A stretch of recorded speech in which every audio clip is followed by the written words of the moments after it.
Chapter 866. Have you heard? Winthrop allows us to hunt in the mountains. In the Cowboy Song Bar in Winthrop, two middle-aged men were sitting there, drinking beer and listening to country music. On the stage in front of them, there were some impromptu dancers. The whole restaurant was quite comfortable. People who were used to the pressure of urban life could relax here. Even some middle-aged people who came here for fun were willing to sit here at night before going back to rest. To be honest, their days here were like a dream to these people. It was really comfortable. Because they didn't need to rush to places or go to scenic spots, their life in the small town was really timid to the extreme. Of course, those who came for scenic spots and photos would not come to Winthrop for fun. Ordinary tourists had to get up at 3 in the morning if they wanted to go out to sea. If they didn't want to go out to sea, they could sleep as long as they wanted in the morning. Except for Jianghu's seaside villa, the other hotels, whether they were private or public, had kitchens to provide breakfast. In the morning, they could walk around the town and breathe in the fresh air. They could also walk around the beach or go to the dock to buy some fresh seafood. Under Jianghu's control, the price of the seafood was at least 2/3 cheaper than in China. But the fishermen here didn't make a lot of money. A lobster that was more than 1 kilogram was sold for at least 200 yuan in China. But here, $20 was $30 for 2 kilograms. The big lobsters and crabs were all alive and huge. They didn't have the speed of small children at all. A crab was about 8 taels, but such big crabs were $8 a kilogram. Note, it was 1 kilogram. 1 kilogram was about 50 yuan. The big lobsters were $5 a kilogram, which was more than 30 yuan per kilogram. All kinds of seafood were even cheaper. 90% of the cod in China was fake, but here, they were all real. The price of the deep-sea cod was even cheaper than the river fish in China. 1 kilogram was about $1.50, which was about 10 yuan.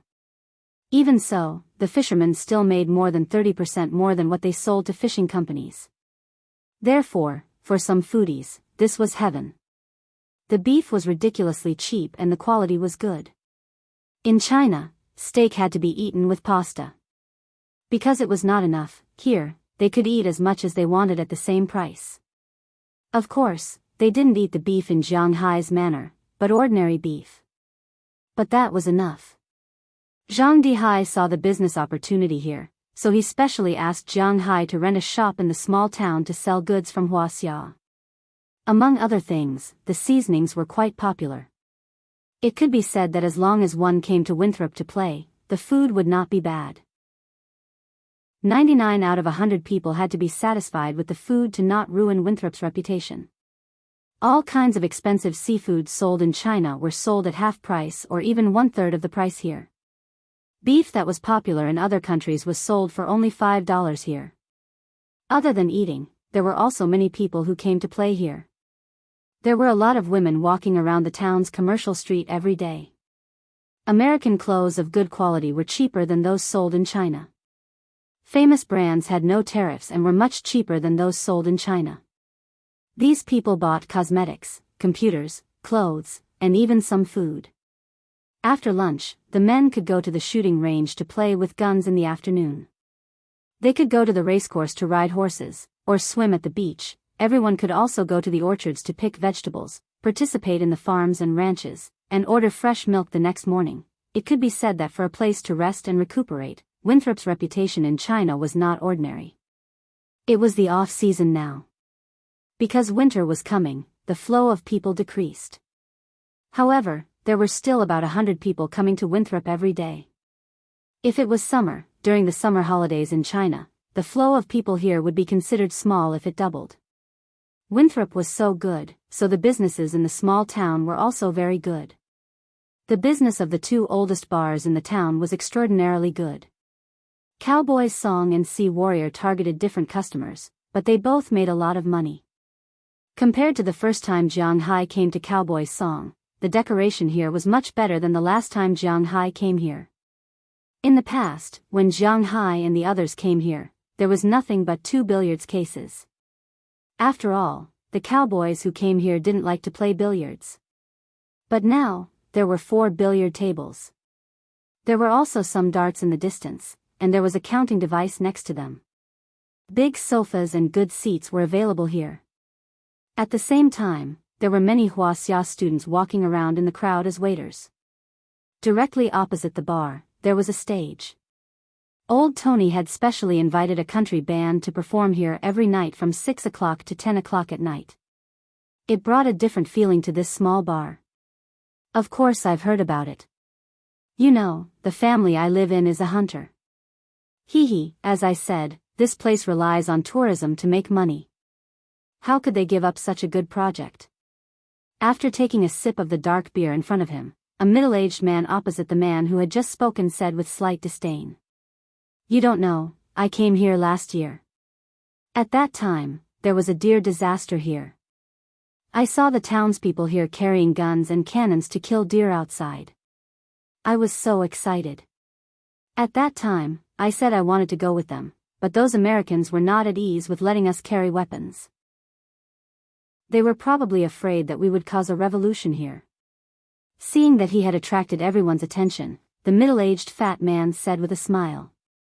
Hearing his words, the people around him laughed. Finally, we can go into the mountains. I must sign up tomorrow. After hearing his words, the man who had just spoken clenched his fist. To be honest, Winthrop was fun, delicious, and nice to live in, but it lacked some exciting activities. Because there was no scenery underwater and the seabed was very deep, Winthrop did not encourage diving, and it was not suitable for diving. Therefore, there was nothing fun for people who were looking for excitement here. But this time was different. They could go into the mountains, and there were many military enthusiasts who were eager to go. Hey, I heard that this time, those Americans are going to train or something. It won't be so easy to go. Hearing his words, the fat man couldn't help but laugh. He didn't seem to care. Old Zhang, don't be sarcastic. Aren't you going tomorrow? Looking at his expression, the person who insisted on going just now couldn't help but look at him with contempt, then laughed and said. How can I not go? Hearing his words, old Zhang immediately said. Looking at his anxious look, everyone couldn't help but laugh. There were definitely a lot of people who were going to sign up tomorrow. Early the next morning, Jianghu slowly woke up from his sleep. He hadn't woken up so early in a while, but today's matter was more or less related to him, so it wouldn't be good if he didn't show up. Jianghu removed Qi Jie's arm from his waist and slowly landed on the ground. He glanced at the time. It was 6:30 in the morning. It was about time to pack up and set off. Jianghu returned to Winthrop 4 days ago. Because he didn't leave for long this time, Qi Jie and the others didn't feel like newlyweds. After staying at home for a few days, Jianghu also received news from Mayor Wallace. The details have already been discussed with the state government. After everything was made clear, Winthrop's hunting trip was also prepared to begin today. Originally, they had been in a deadlock over the division of profits, but after Jianghu told them about the real way to make money, Mayor Wallace also retreated, letting the state government take 80% of the profits. They also didn't care about 20%, because the real money came from the surrounding areas. After confirming this big issue, it was easy to discuss the rest, but Jianghu didn't have to come here. In 3 days, Winthrop specially emptied a police training ground, and the state government also sent the first batch of instructors. Maybe it was to tell Winthrop that they weren't slacking off, but the first batch of instructors were all retired military officers. They weren't ordinary police officers, but they were all from the front line. It wasn't clear if they had killed anyone, but at least their psychological state was quite good. They must have seen blood before. If anything happened in the mountains, they would be able to handle it. These police officers were actually very willing to come, because it was considered a business trip at public expense, and they would still receive their salary. At the same time, the state government also gave them a share of the profits. Leading a team into the mountains, including the early training, could earn them about $1,000 in 5 to 6 days. How could there be such a good business? Therefore, there were many people who wanted to come. But after all, it was just the beginning, so the state government chose people who were very experienced. As the middleman of this incident, Jianghu naturally had to follow the first batch of people. After getting out of bed, Jianghu went to the bathroom to wash up, then went downstairs. After breakfast, Jianghu found that Belle had been waiting for a long time. "You're here so early. There's still time, do you want to eat breakfast?" Looking at Belle, Jianghu realized that he hadn't played with Biyao for quite some time. Looking at him now, Jianghu couldn't help but feel nostalgic. "No, boss, this is an opportunity to make some extra money, I won't let it go." Hearing Jianghu's words, Belle chuckled and said. Hearing him say this, Jianghu also smiled and sped up his eating speed. Then, he activated his shield and went to Winthrop's training ground with him. Chapter 867. Jiang, you're finally here. Driving, Jianghu arrived at the police training ground around 8:30 a.m. But at this time, there were already a lot of people gathered there. Mayor Wallace of Winthrop was also there. After all, this was the first hunting team, so he had to keep a close eye on them. Beside him stood several people in military uniforms. "Hey, didn't we meet at 9 o'clock? Oh my god, you guys are too excited." After parking the car, Jianghu got out of the car. After greeting Mayor Wallace, he looked at the soldier on the other side. I don't remember the state government saying that they would send soldiers here." Looking at the man, Jianghu said with some confusion. "Yes, Mr. Jiang, I am indeed just a policeman, but I think this uniform is better for training these people." Hearing Jianghu's words, the man in the military uniform couldn't help but laugh. Hearing his words, Jianghu was stunned for a moment, because this person actually spoke Mandarin with perfect pronunciation, and his pronunciation was quite standard, even better than Jianghu's. After all, Jianghu's speech was more or less northeastern, but this person spoke quite well. "Jianghu, you speak Mandarin?"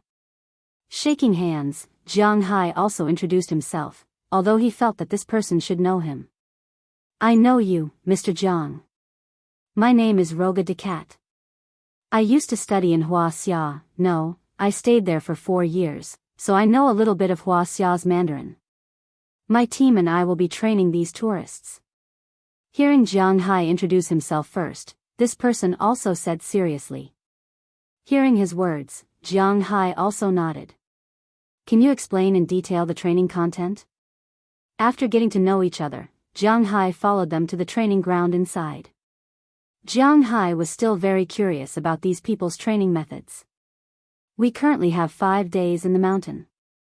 On the first day, we will show them how to shoot, and then teach them how to shoot. On the second day, we will do some basic physical training. On the third day, we will train to distinguish the dangers in the forest. On the fourth day, we will leave in the morning. After staying overnight, we will return at noon on the fifth day." After all, this person was not really training policemen or soldiers, so the arrangement was very simple. After hearing this, Jianghu couldn't help but secretly nod. In the United States, it was the first time that tourists from Wuxia were allowed to go hunting, but it was common for them to organize hunts here. The only thing to pay attention to was diplomatic relations and safety issues. As for the classes, it was more or less the same. "Very good, let's give it a try." Hearing Roga Descartes' words, Jianghu also nodded with satisfaction. Indeed, he had assigned them well. These 3 days of training could allow these people to sharpen their weapons and feel the Buddha's feet, so that they would not be stupid as soon as they entered the mountain. After receiving Jianghu's praise, this person also chuckled, and then led Jianghu into the training ground. As soon as he entered the training ground, Jianghu was a little surprised. He knew that there were about 3,800 tourists in Winthrop. After all, they had never been to the mountain before. Even if they wanted to go hunting, it would be good enough if there were 30 or 40 people. The rest would have to wait and see. However, when he walked into the training ground, he was shocked because at this time, there were at least 300 Chinese people on the training ground. These people gathered in groups of 3 or 5, chatting and chatting. Some middle-aged people even went to the smoking room to smoke. He didn't expect that there would be so many people who wanted to be the first to eat crabs. Looking at the people in front of him, Jianghu was a little worried and asked Mayor Wallace, "So many people?" "Yes, there are so many people who signed up on the first day, and they all paid the security deposit in full." Hearing Jianghu's words, Mayor Wallace was happy and a little worried. He was happy because there were so many people, so the income must be very good, but he was worried because with so many people, it might not be so easy to manage. There are too many people. When we enter the mountain, let's divide into teams of 20 people.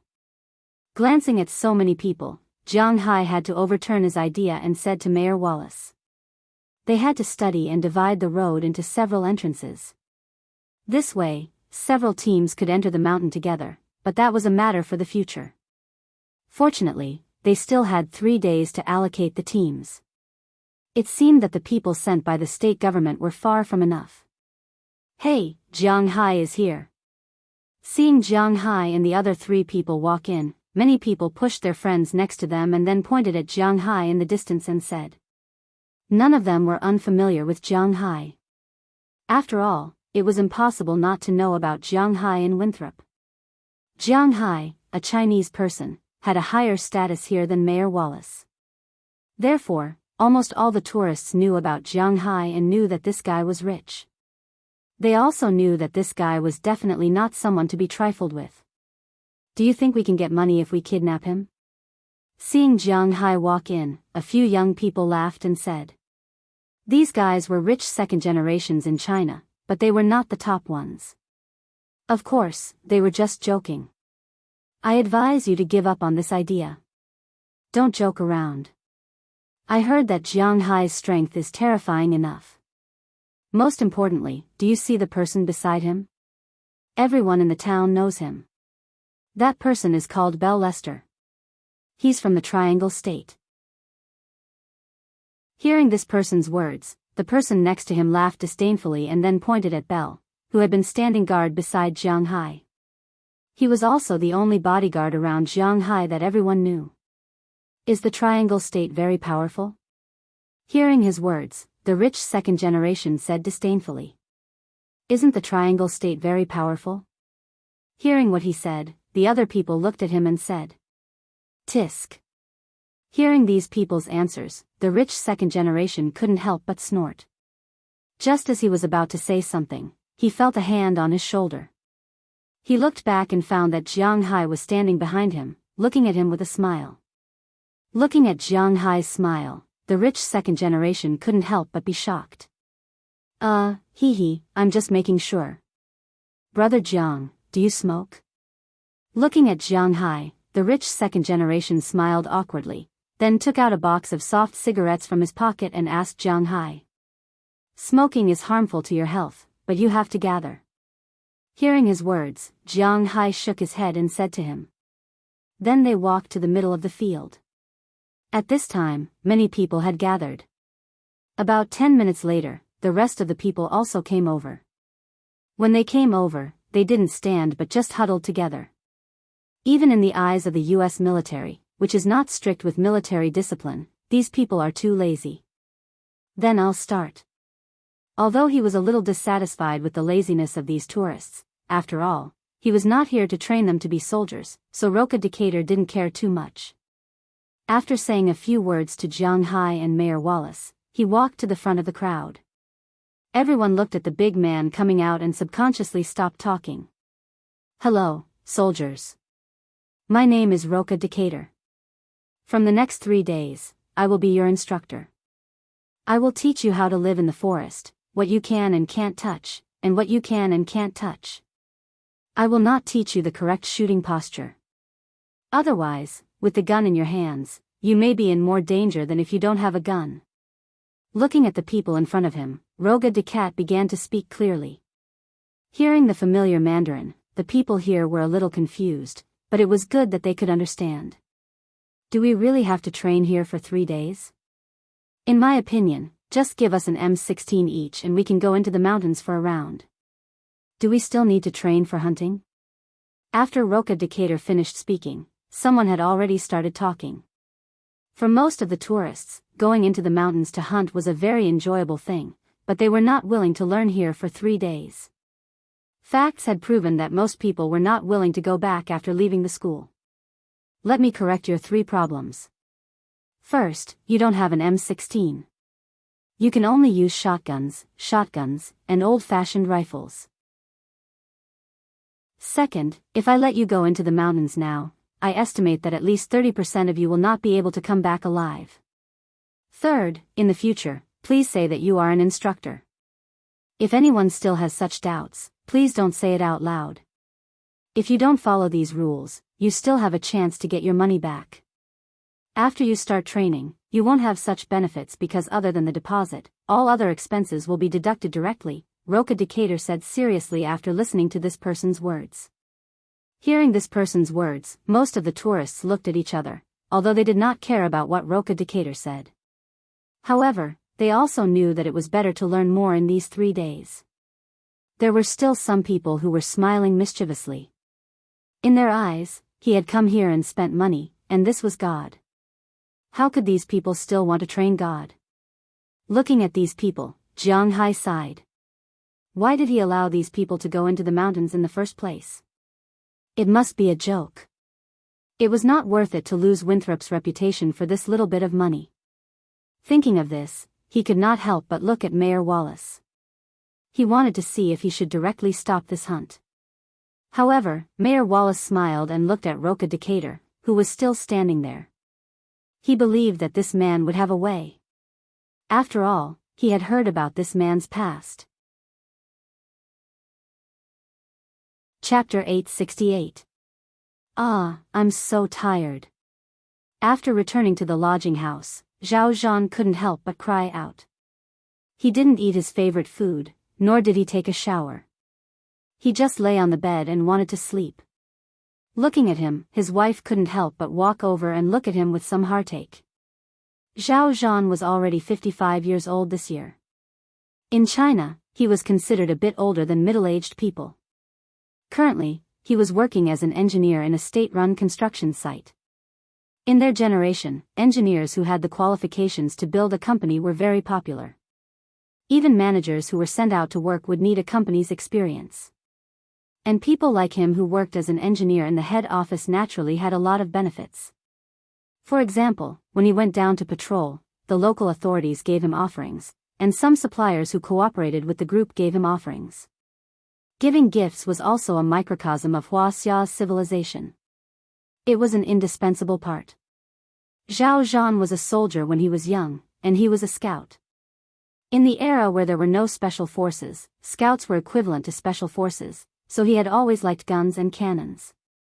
But after retiring, he didn't have the ability to get guns and cannons. Although he was rich now, he always felt that he lacked some of the vitality of a young man. Last year, he heard his old friends say how fun Winthrop was, and he was tempted. He had already come here once at the beginning of this year and felt that it was really fun. The most important thing was that he could go to the shooting range to shoot. His shooting skills were still stuck at the time when he was a soldier. At that time, they were carrying a Type 56 semi-automatic rifle. Compared to these guns now, was there a difference of just a little bit? Now, these rifles were M16, M4 carbine, August, and even AK and Wuxia's 95. To Zhao Zhan, this was simply his heaven. After coming here, as long as he had nothing to do, he would go to the shooting range to play. Although it was quite interesting to shoot fixed targets all day long, it was a little boring after a long time. Therefore, when he learned that Winthrop had organized a group of rangers to hunt deer and wild boars in the mountains, he was very excited. When Jianghu was young, he helped his fellow villagers kill wild boars.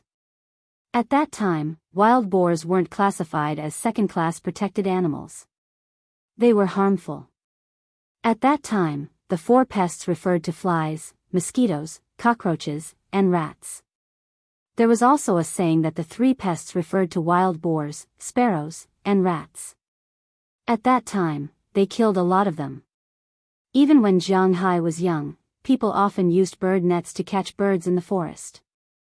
After no one hunted them, sparrows were still abundant in the north, and wild boars were also rampant in the south. But even if it was rampant, ordinary people wouldn't be allowed to fight, right? Moreover, if ordinary people wanted to fight, what would they use to fight? Where was the gun? Zhao Zhan was also very excited at the thought of going hunting. He made an appointment with a few of his old buddies and went to sign up today. At first, they really didn't pay much attention to the foreigner who could speak Wuxia. Just like his old friend said, they were consumers, and consumers were God. But today, God was peeling off a layer of skin. At the beginning, the instructor named Luo Jia asked his people to demonstrate the physical fitness training they were going to do today. After all, these people were just tourists, so they didn't have the ability to climb mountains and jump seas. They mainly practiced 3 activities. First, cross-country running. They had to bend over and cross a forest. Second, standing shooting posture. Needless to say, this was needless to say. Third, squatting shooting posture. But just these 3 were enough to kill these people. Zhao Zhan was fine. After all, he had a strong desire to play. Moreover, he had been a soldier before, so he was able to endure it. However, his old buddies couldn't endure the first segment. They sat on the ground lazily and couldn't get up. The instructor didn't say anything. He directly called a few policemen over and carried this person onto a stretcher. Then, they were sent out of the training field and sent to the hospital. After seeing the patient in the hospital and confirming that he was fine, he directly refunded the money to him. He told him that with his current physical fitness, he couldn't go into the mountains, so he wouldn't earn the money. At that time, the person was dumbfounded. He wanted to go back, but sorry, he couldn't. Indeed, consumers were God. But when the other party didn't earn your money, what kind of God were you? After hearing this news, many people who wanted to be lazy subconsciously shut their mouths. They came here to have fun in the mountains.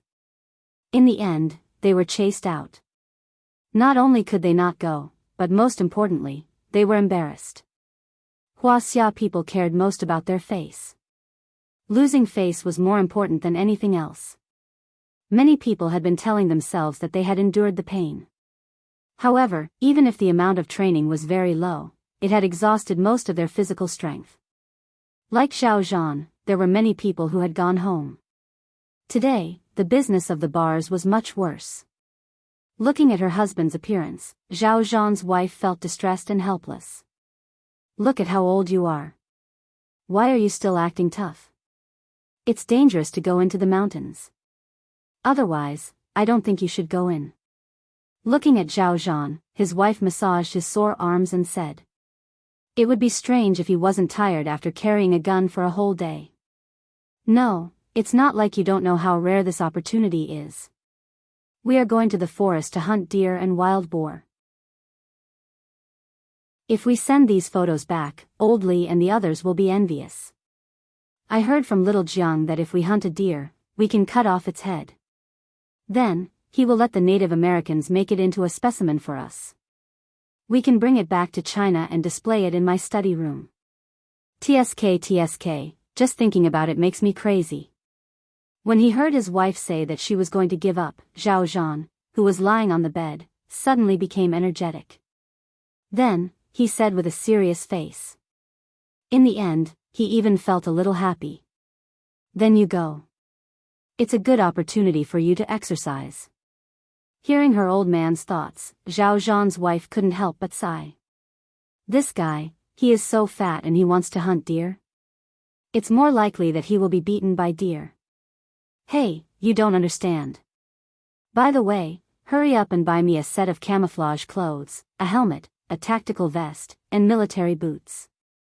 Hearing his wife's words, Zhao Zhan also shook his head proudly. What does a woman know? But at this moment, he suddenly remembered something and immediately asked his wife to buy it. Hearing what Zhao Zhan wanted to buy, his wife was stunned. Are you going hunting or going to war?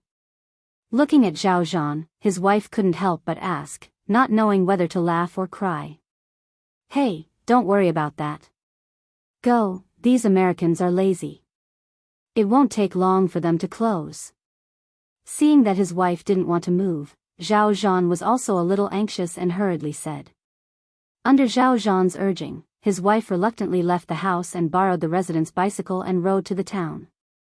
But when she arrived at the outdoor goods store in the town, she found that the outside of the store was full of people. There were young people and some middle-aged women like her. Seeing this, she couldn't help but be a little confused. After parking the bicycle, she saw a middle-aged woman she was familiar with and went over. "Sister Lu, what are you doing?" Looking at these people, Zhao Zhan's wife couldn't help but ask with some doubts. "What else can we do?" "Buying clothes." "Isn't it because of the trouble in the mountains?" Hearing the words of Zhao Zhan's wife, Sister Lu couldn't help but sigh. Her husband also signed up to go hunting in the mountains like Zhao Zhan. After returning home today, he cried out in pain, but he didn't give up and forced her to come and buy clothes, which made her angry and amused. "My husband is the same. By the way, why do we have to line up here to buy clothes?" Listening to Sister Lu's words, Zhao Zhan's wife smiled helplessly, then looked at these people. "Why are they lining up here to buy clothes?" "These are all here to buy clothes. You have to take the form that your old man signed up and go in to get a number. Then they will call the number and sell the clothes." Just as Sister Lu said, a young man took out a set of clothes with an excited face. This set of clothes was divided into several parts: a camouflage uniform, a helmet, a pair of military boots, a tactical vest, a canteen, and a belt for the legs. All of these things added together made for a serious pile of items. "Young man, these are the things you want to buy? How much are they?" Seeing the young man take out the things, Sister Lu couldn't help but stop him and ask him. Although these people who came here to play were not lacking in money, they were used to being careful, so it was better to ask. Hearing Sister Lu's words, the young man also stopped. "Auntie, these are the things you want to buy. Guns, maps, magazines, bullets, and so on. They will be distributed when we enter the mountains. These things cost a total of $420. Hearing Sister Lu's words, the young man also said with a smile. "So expensive, more than $400, equivalent to more than 2,000 yuan. Hearing the young man's words, Sister Qi couldn't help but secretly click her tongue. In fact, even Zhao Zhan's wife suddenly felt a little reluctant. "Expensive? Auntie, you said it the other way round. These things are expensive?" Auntie, look at this uniform, it's from the United States Marine Corps. The elbow and knee pads are sewn onto it. Not only is it wear-resistant, it's also very protective.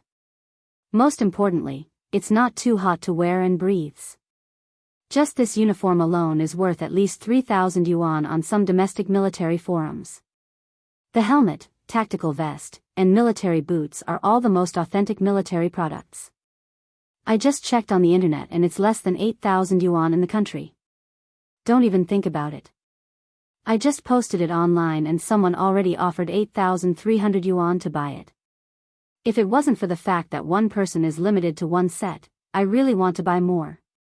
Hearing Sister Lu's words, the young man couldn't help but laugh.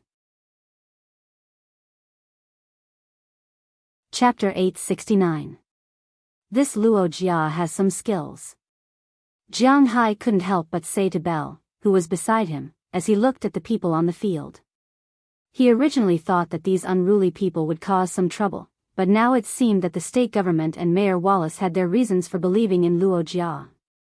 This Luo Jia used to be a member of the Marine Corps. He participated in the war between Vietnam and Iraq. Because of a suicide attack in Iraq, half of the entire team died. He was a little discouraged, so he retired from the army and returned to Boston, where he became a police officer. Hearing Jiang Hai's words, Belle also said seriously, "Wow, there's such a thing. No wonder Mayor Wallace trusts him so much." When it came to the armed forces of the United States, the police department was the FBI and the CIA, and the military department was the Marine Corps and the Marine Corps. Even if Jiang Hai was not a military fan, he had heard of this before. To be able to enter the Marine Corps, this Luo Jia was not an ordinary person. It turned out that this guy really did have some skills. On the first day, Jiang Hai wanted to give up on the program, but after 3 days, there were only 240 people left. Nearly 60 people couldn't take it anymore and quit the training. However, these 240 people were much more spirited than they were 3 days ago. Of course, they didn't have the aura of a soldier. After all, they had only trained for 3 days. It was good enough that these people could stand straight now.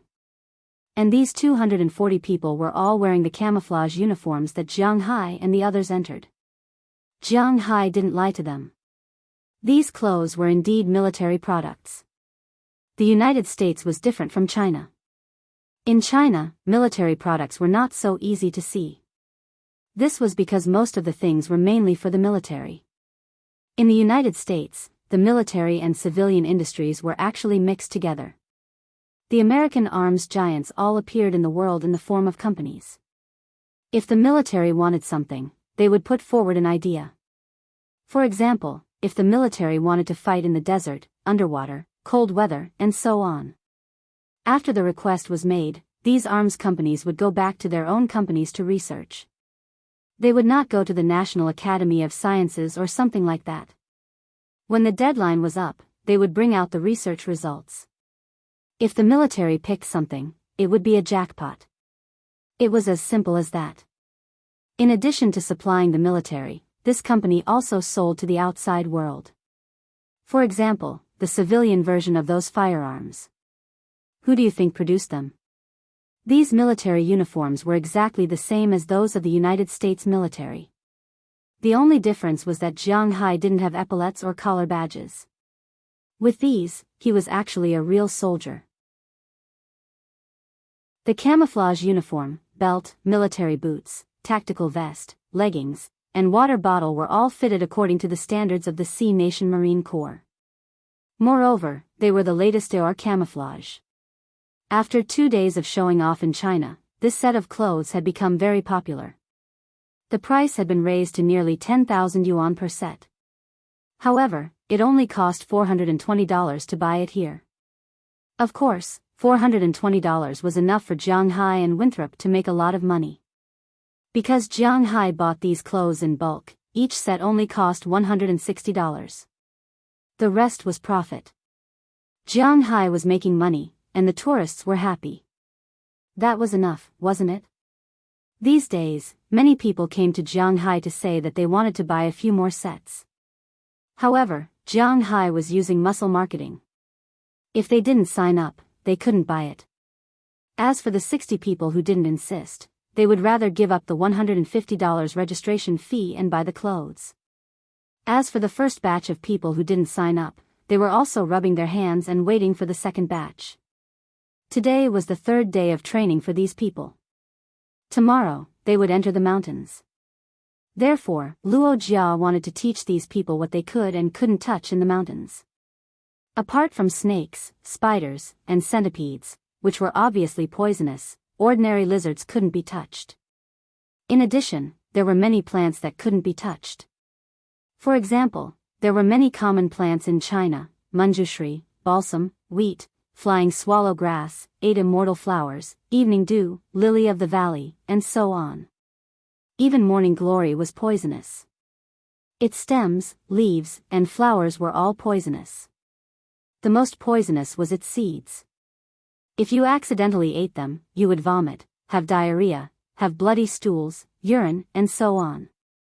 There were also acacia beans, southern sky bamboos, calla lilies, and so on.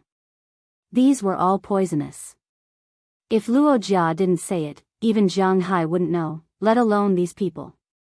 Many old people were willing to grow flowers in the mountains, especially those whose wives had retired. They liked to grow flowers because they had nothing to do. However, these people really didn't know that these plants were poisonous. Many people even had grandchildren at home. They had already decided to throw away these flowers when they went back. It was too much of a scam. For them, learning this kind of knowledge could be considered as earning some money. After class, they left early. However, before they left, Luo Jia divided them into groups of 20 people. There were a total of 13 teams, and each team was accompanied by 3 policemen and an interpreter. They also had GPS, satellite phones, and so on. Tomorrow morning, they would take a car and enter through 13 different entrances. Tomorrow morning, they would gather here at 8:00 sharp. If they were late, they wouldn't bring him. Jianghu was a little worried, so he would follow the oldest team. With him and Belle, the policeman could relax a little. After all, it was their first time entering the mountains. No one knew what would happen after entering the mountains, but it was still a try. Early the next morning, when Jianghu and the others arrived at the field with their shields, the 26 people were already divided into 13 groups of 20 people. The police were also ready. After Jianghu arrived, his shield was left here. He and Belle got into one of the cars and set off for the Alabama mountains together. The car that Jianghu and the others were in was a modified F-150. In fact, the other cars were also modified from F-150. This car was really cheap in the United States. More than $20,000 could buy a new car. Obviously, this car was not new. A second-hand car only cost a few $1,000s. As long as it had not been hit hard, this car was quite sturdy and had good off-road performance. The modification was very effective. At least, the old men around Jianghu were quite excited. After getting in the car, they had been taking photos. Although they couldn't go online, because the mobile phone card in China was different from the network used abroad. Unless they turned on global communication, they couldn't even make a phone call. Young people might be willing to turn on their mobile phones, but these old men couldn't. So they took photos now, and when they returned to the place where they lived tomorrow, they would use Wi-Fi to send the photos. But to be honest, even if they turned on roaming, it would be. Haha. The internet in the US is famous for being slow. It's just like the 4G internet in China. It doesn't matter how many gigabytes it is. In terms of speed, South Korea is the fastest and China is the second fastest. So don't say that everything abroad was better than in China. At least in terms of network, express delivery, and so on, it was far worse than in China. After taking photos, an old man sitting next to Jianghu couldn't help but ask Jianghu, "Little Jiang, have you been to the mountains before?" Jianghu and the others divided these old people into groups, mainly based on age and familiarity. If a few people knew each other, they would be divided into a group. If a few people were from the same family, they would be divided into a group. If they were not from the same family, they would be divided according to age. They were all in a group in their 20s, a group in their 30s, a group in their 40s, and a group in their 50s. Those above 60 were not allowed to sign up, so a group in their 50s was the limit. This grouping was also to avoid trouble, and at the same time, to let everyone have fun. I have been there. Hearing the old man asking him, Jianghu also nodded and said to them with a smile. Is it fun in the mountains? Are there any large beasts? What's there after going in? Seeing that Jianghu had gone in, the uncles here all asked him. These people were still relatively close to Jianghu. Everyone knew that Jianghu was rich, but Jianghu didn't seem to have the bad temper of the nouveau riche in China. Instead, he was very polite and kind. He was worried that these old people wouldn't have fun, so he came to accompany them into the mountains. So these old people's impression of Jianghu was quite good. If it wasn't because they knew that this guy was a very lecherous person, they even wanted to introduce their juniors to Jianghu. It's just a normal primitive forest. Our vehicles have to stop outside the forest because there's almost no road for vehicles to move forward. It seems that only my off-road vehicle can move forward in the entire town. After entering the forest, you'll see a lot of trees, grass, and animals. However, we can hunt some of them, and some of them we can't. After entering the forest, we just need to listen to the police. But you can rest assured that there will be enough prey for you to hunt inside. Looking at these excited uncles, Jianghu smiled and told them in detail about the Alabama mountain range. Jianghu had already entered this mountain range 6 or 7 times. Although it wasn't the same as his own courtyard, at least there wouldn't be any problems inside. Of course, this was the Alabama mountain range. If he went to a strange place, he would have to bring his family's little white and little yellow first. In the forest, these two guys were quite fierce. Chapter 870. The car soon arrived at the place where Jianghu's team was going to enter the mountain, because there were too many people this time. Therefore, in order to avoid bumping into each other in the forest, they entered the mountain from different places. The uncles in Jianghu's car maintained a state of extreme excitement all the way.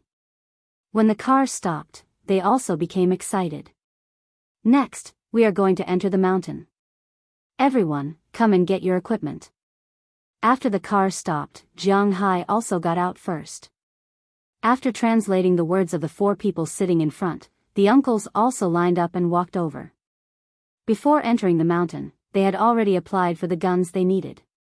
Many people asked for rifles. After all, compared to shotguns and hunting rifles, Wuxia people preferred rifles. In addition to rifles, two people also asked for hunting rifles. When they asked for hunting rifles, the people next to them were still laughing at them, but now when they saw the hunting rifles, they could not help but lick their lips. It seemed that hunting rifles were also good things. They were going into the mountain to hunt, not to fight at the front line, so the guns they asked for were very old models. For example, the rifle Jianghu's team was the M16, the oldest model, the one that was replaced after the Vietnam War. There were many problems, but this gun was enough to enter the mountain. Naturally, they used the civilian version, 5.56mm bullets. There were only 5 bullets in the magazine, and they could not be shot consecutively. They were the kind that could only be shot once. Each person was given 5 magazines, plus a box of 200 bullets. After they returned, they would know how many bullets they had used. As for the shotgun, it was indeed much more powerful than the rifle. The hunting rifles that these people were given were double-barreled hunting rifles that fired deer pellets. Each pellet was as thick as an adult man's thumb. The rows of pellets hung diagonally on their bodies like Lamborghini. They looked much more powerful than the civilian version of the M16. For a while, the two uncles who got hunting rifles kept taking photos, making the people next to them envious. In addition to the guns, the police also gave them a lot of things, such as mineral water. However, they were required to put it in a water bottle. Plastic bottles were not allowed to be brought into the mountain because they were afraid that the tourists would throw them away. There was also a Swiss Army knife. Of course, it wasn't the expensive kind. It cost $3. The money was from the state government as a benefit for them. They could bring the knives back to China. There was also a set of quick heat rations for military use, which would come in handy if they couldn't find any prey. After everything was prepared, everyone was ready to enter the mountain. All right, everyone get ready. We're going to enter the mountain. Before we enter the mountain, I'll repeat my requirements. No one is allowed to run around casually, touch anything, or leave the team. If you need to go to the toilet, call us. You're not allowed to leave quietly, because we won't know if you go to the toilet. It's very likely that we'll really leave you behind. The trees in this forest are very dense, and we can't see anyone within 10 meters. If you shout loudly, it's very likely that you won't attract us, but beasts.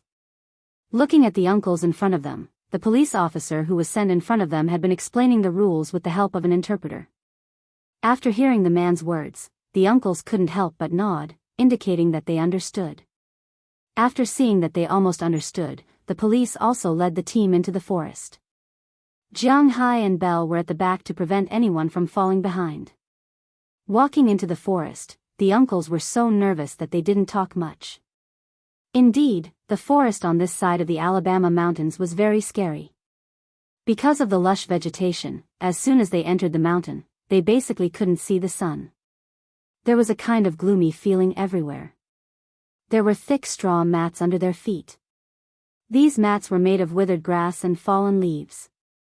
When they stepped on them, they would sink a few centimeters deep. When they lifted their feet, they would find water and even some insects. Many of the insects were told by Roga de Carter that they were poisonous. So when they saw these insects, they were also a little scared. Along the way, these people walked carefully in front. Even if it was hot, no one took off their helmet or anything like that. Instead, they had been paying attention to the situation around them. After walking for about an hour, the police in front stopped at a clearing in the forest that had been cleaned up. "Everyone, take a break here first. You can take off your helmet, but you can't take off your shoes. You can sit for a while." Hearing the police officer's words, the uncles here breathed a sigh of relief. Then they all sat on the ground.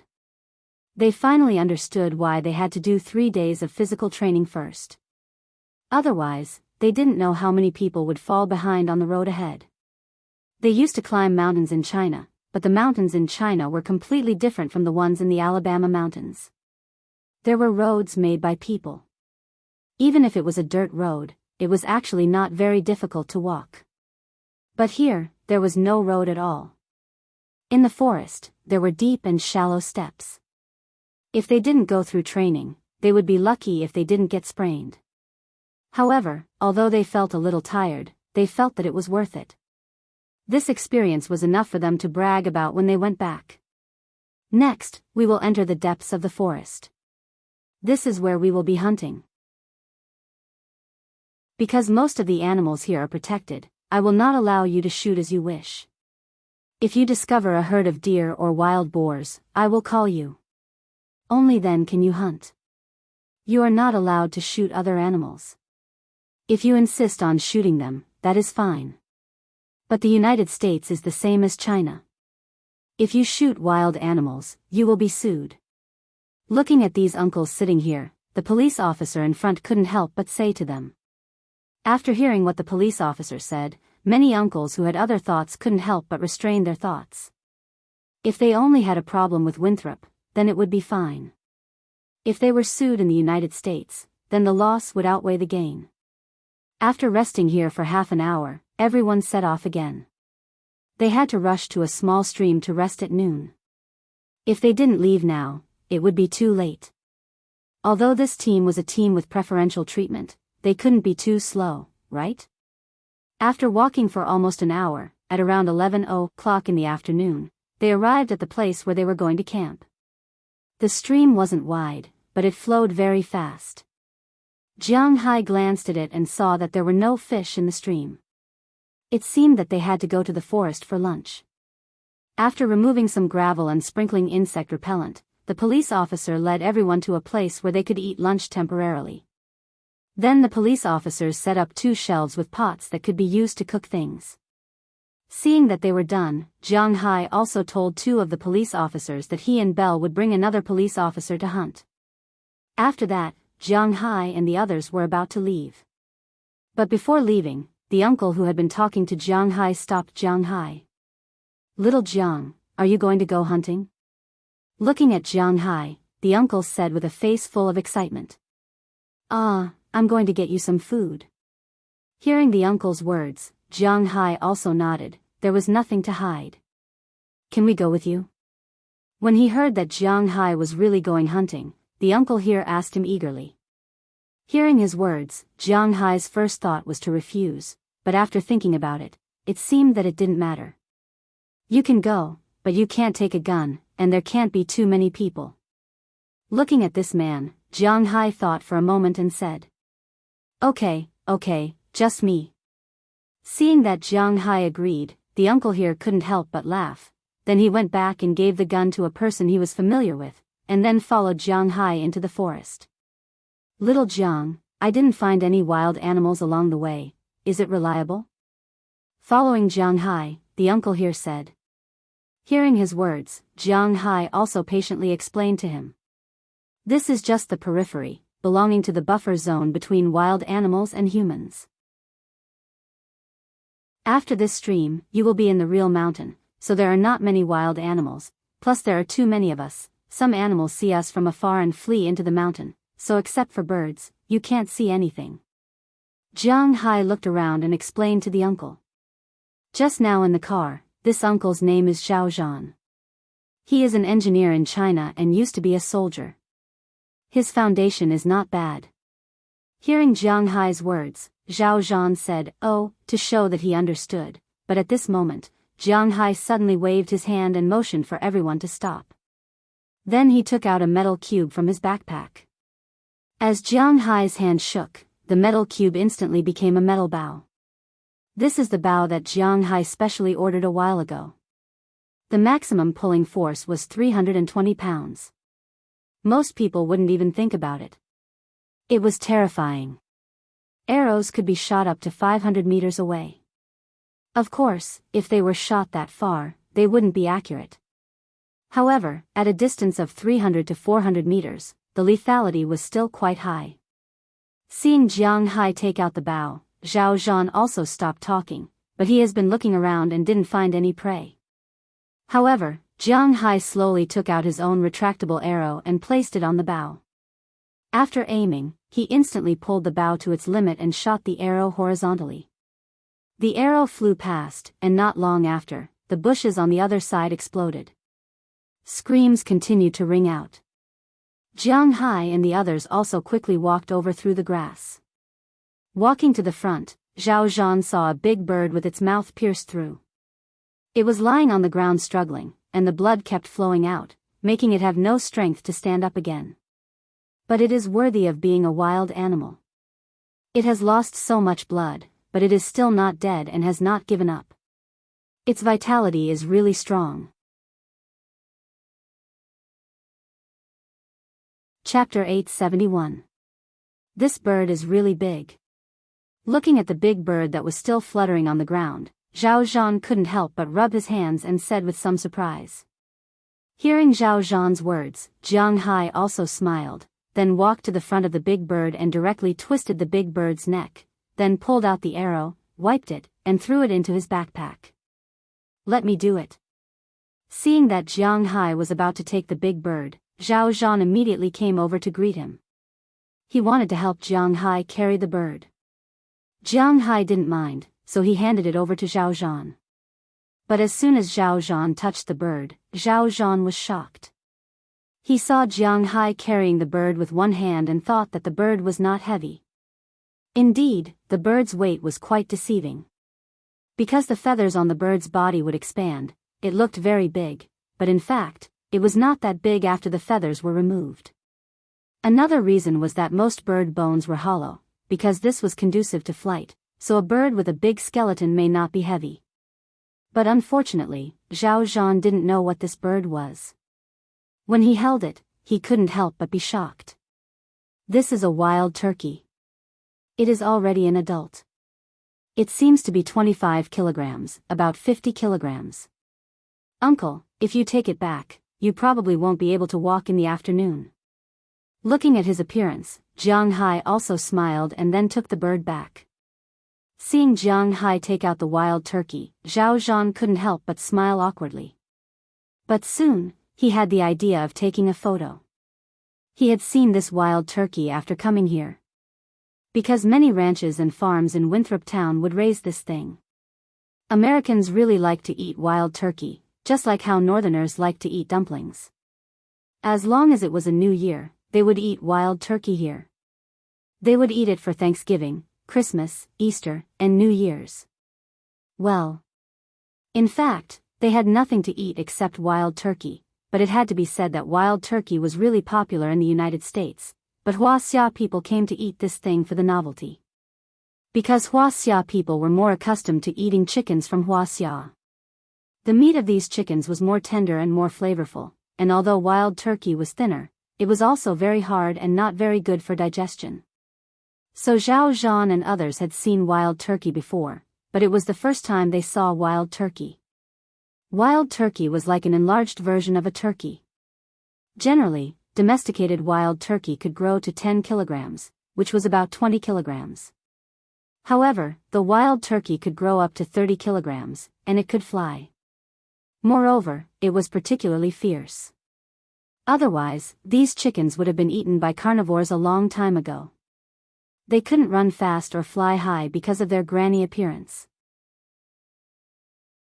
The fighting power of an adult wild turkey was not inferior to that of a coyote, so this creature was really not easy to deal with. But when it came to humans, these guys couldn't do it. Jianghu carried the wild turkey and returned to the camp by the river. Zhao Zhan naturally went to show off the photos he had just taken to his old friends. This made the uncles quite unhappy. So before Jianghu cleaned up the turkey, they deliberately came over to take a picture with the turkey. They wanted to make up for it, right?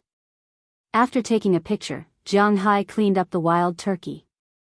At this time, the policeman also came back with 2 rabbits and a freshwater base. It seemed that he went downstream.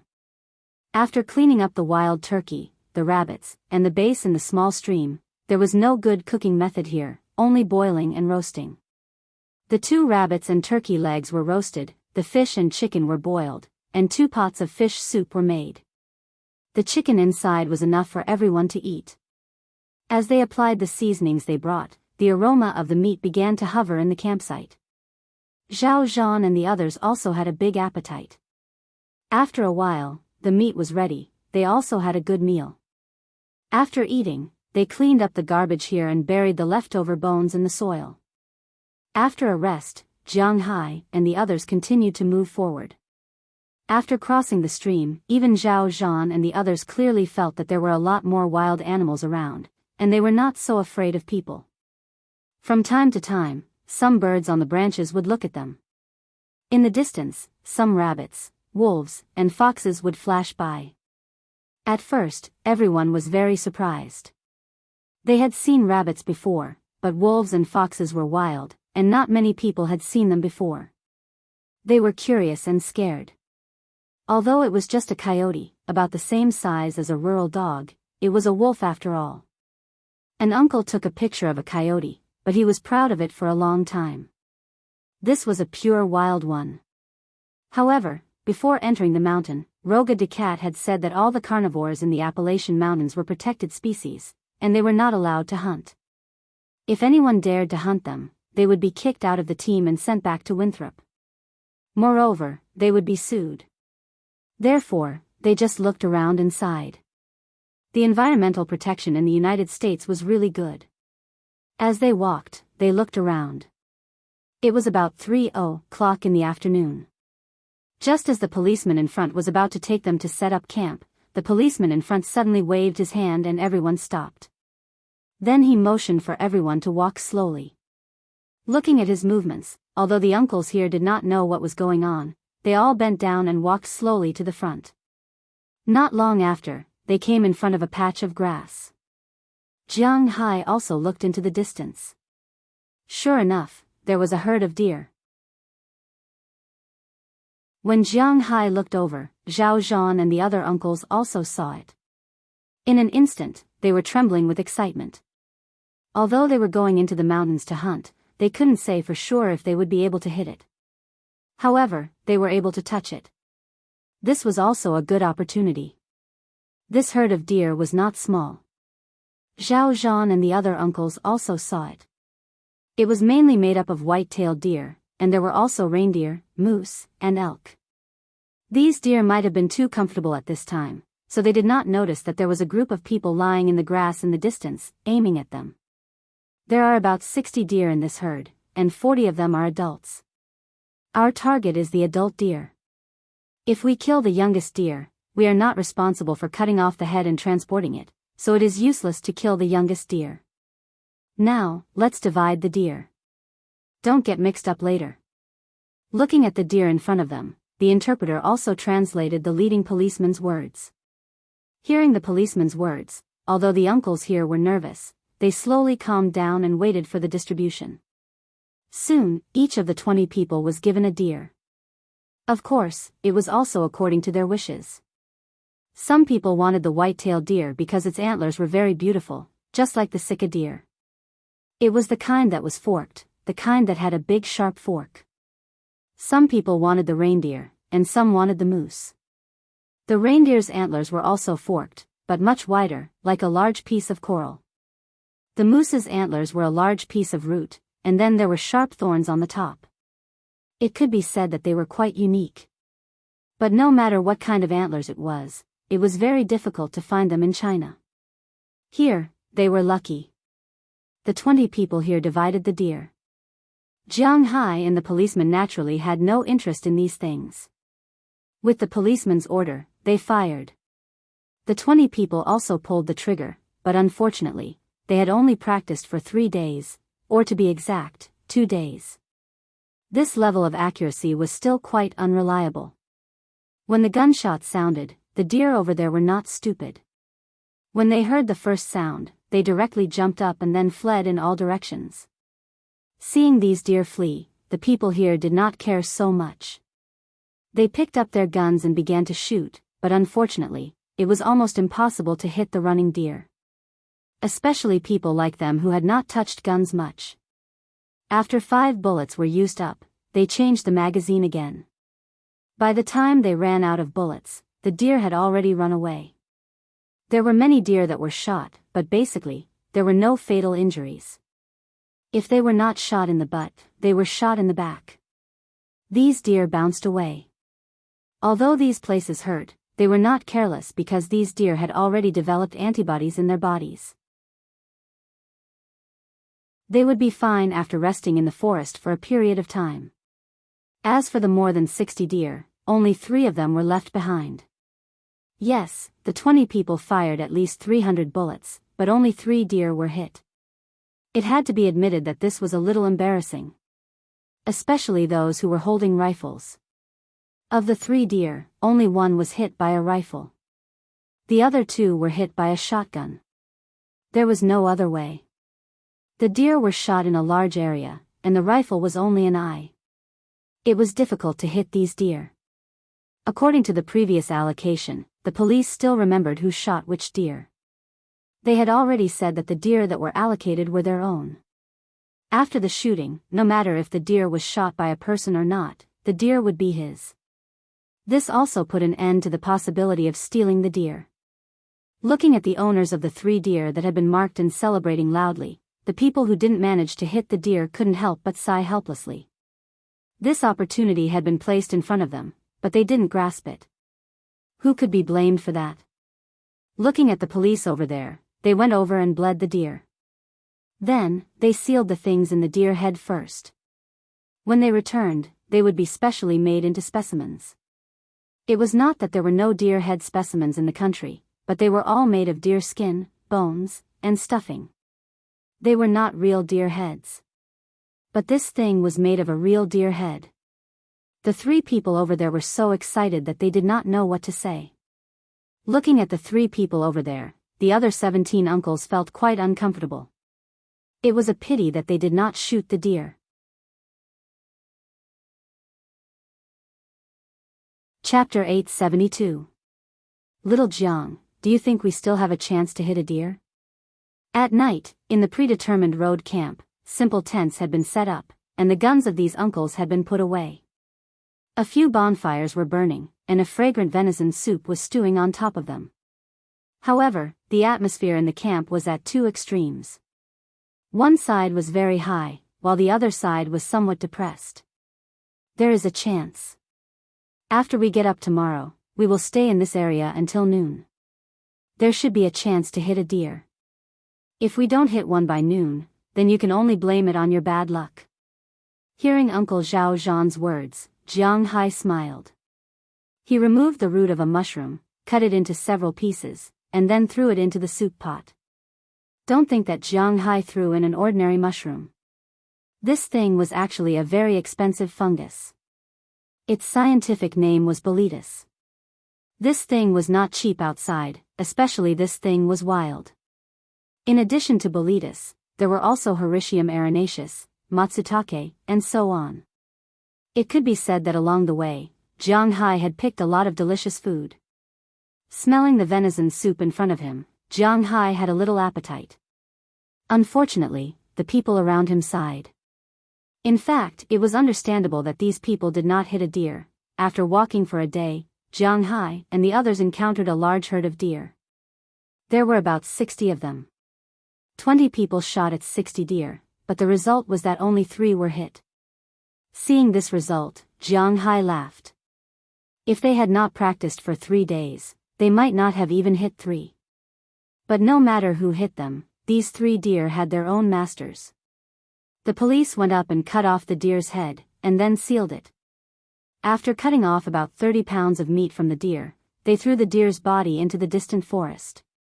They were not afraid that any carnivores would smell the blood and find them, because they had enough weapons. At the critical moment, although these people could not shoot accurately, there were still 20 guns. Even if they encountered a wolf pack made up of hundreds of wolves, they could still escape with 99% of their lives. Human beings were the most destructive existence in this world. Moreover, there were no wolf packs in this mountain now. At most, there were some coyotes, foxes, and the like, which posed no threat to them. After cutting the venison, they rushed to their own campsite. They arrived at the campsite around 4:00 in the afternoon, pitched their tents, fetched water, lit a fire, and cooked the venison. After a series of things, it was already night before they knew it. However, being in the forest was different from being outside.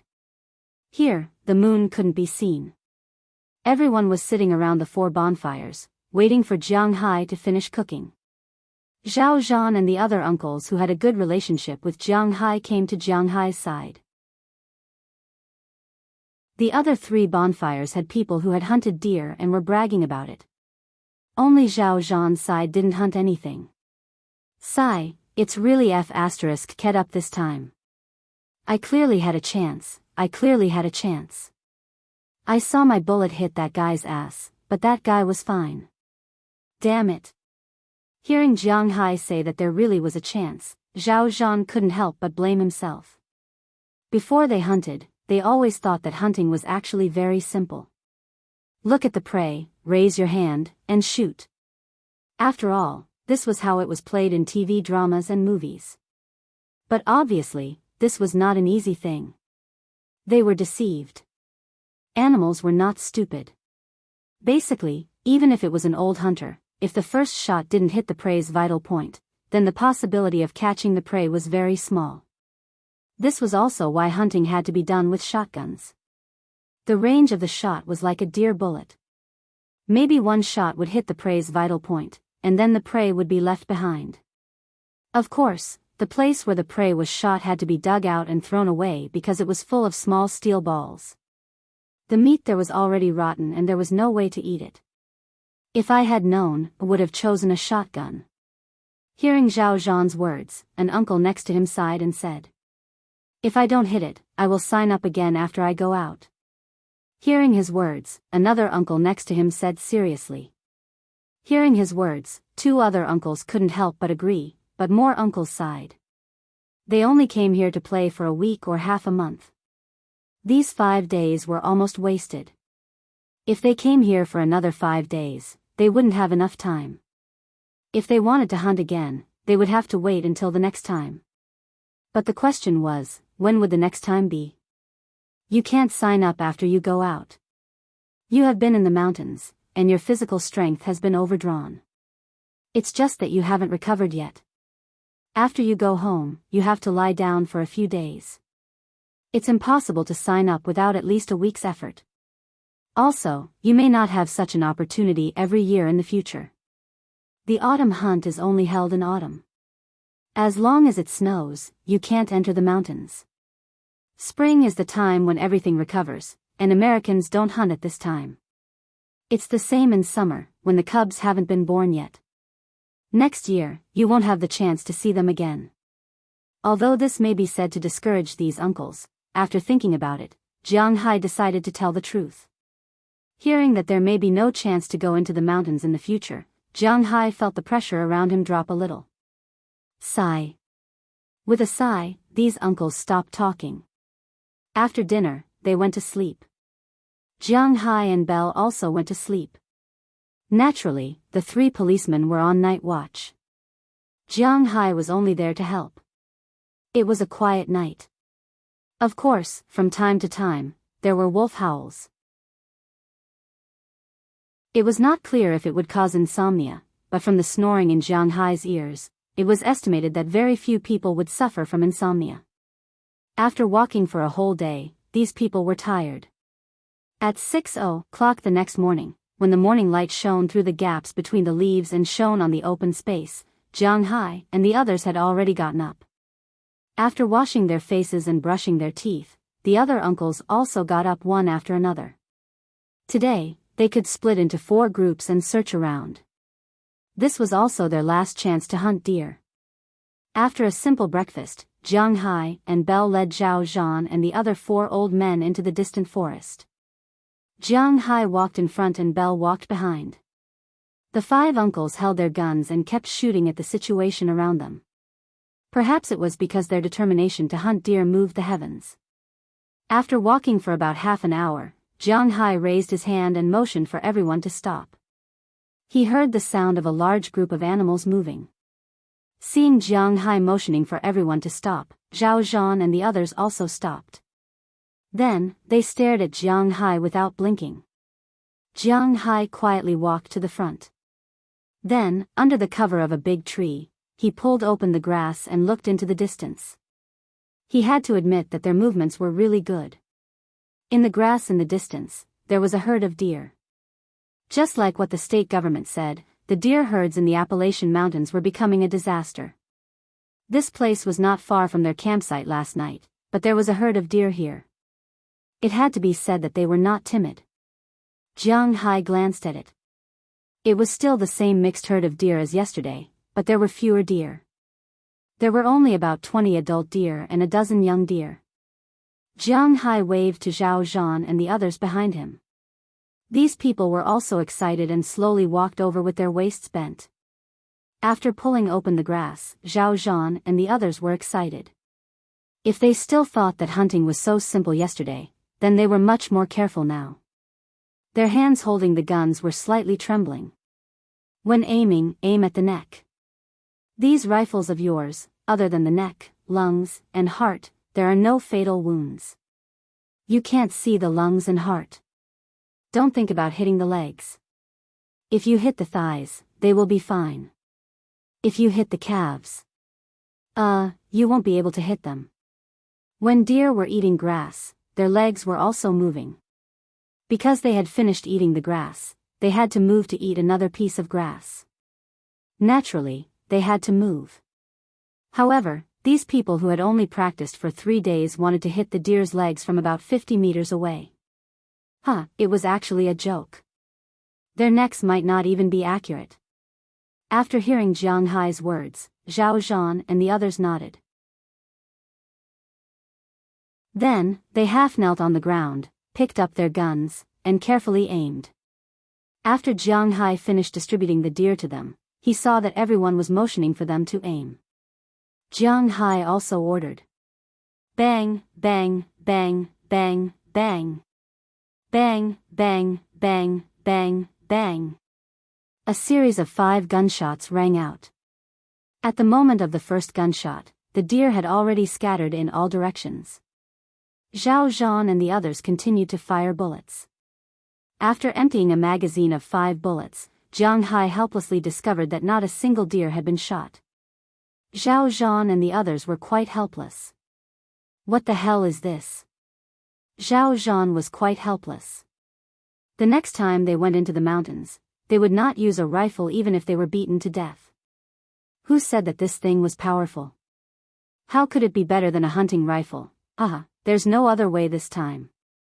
Seeing that these people still didn't seize the opportunity, Jianghu sighed helplessly. Guns weren't meant to be used like this. These people used guns directly on their shoulders and then aimed at the other person's neck. Didn't they consider the problem of recoil? The recoil of a real rifle was not as simple as in the game. It required a lot of force to control the gun and shoot in advance. Well, they did not understand this. This time, it was inevitable that they would play in vain. Now, it was also telling them that it was not that they could not hit the deer, but that they did not have the ability to do so. Who could they blame?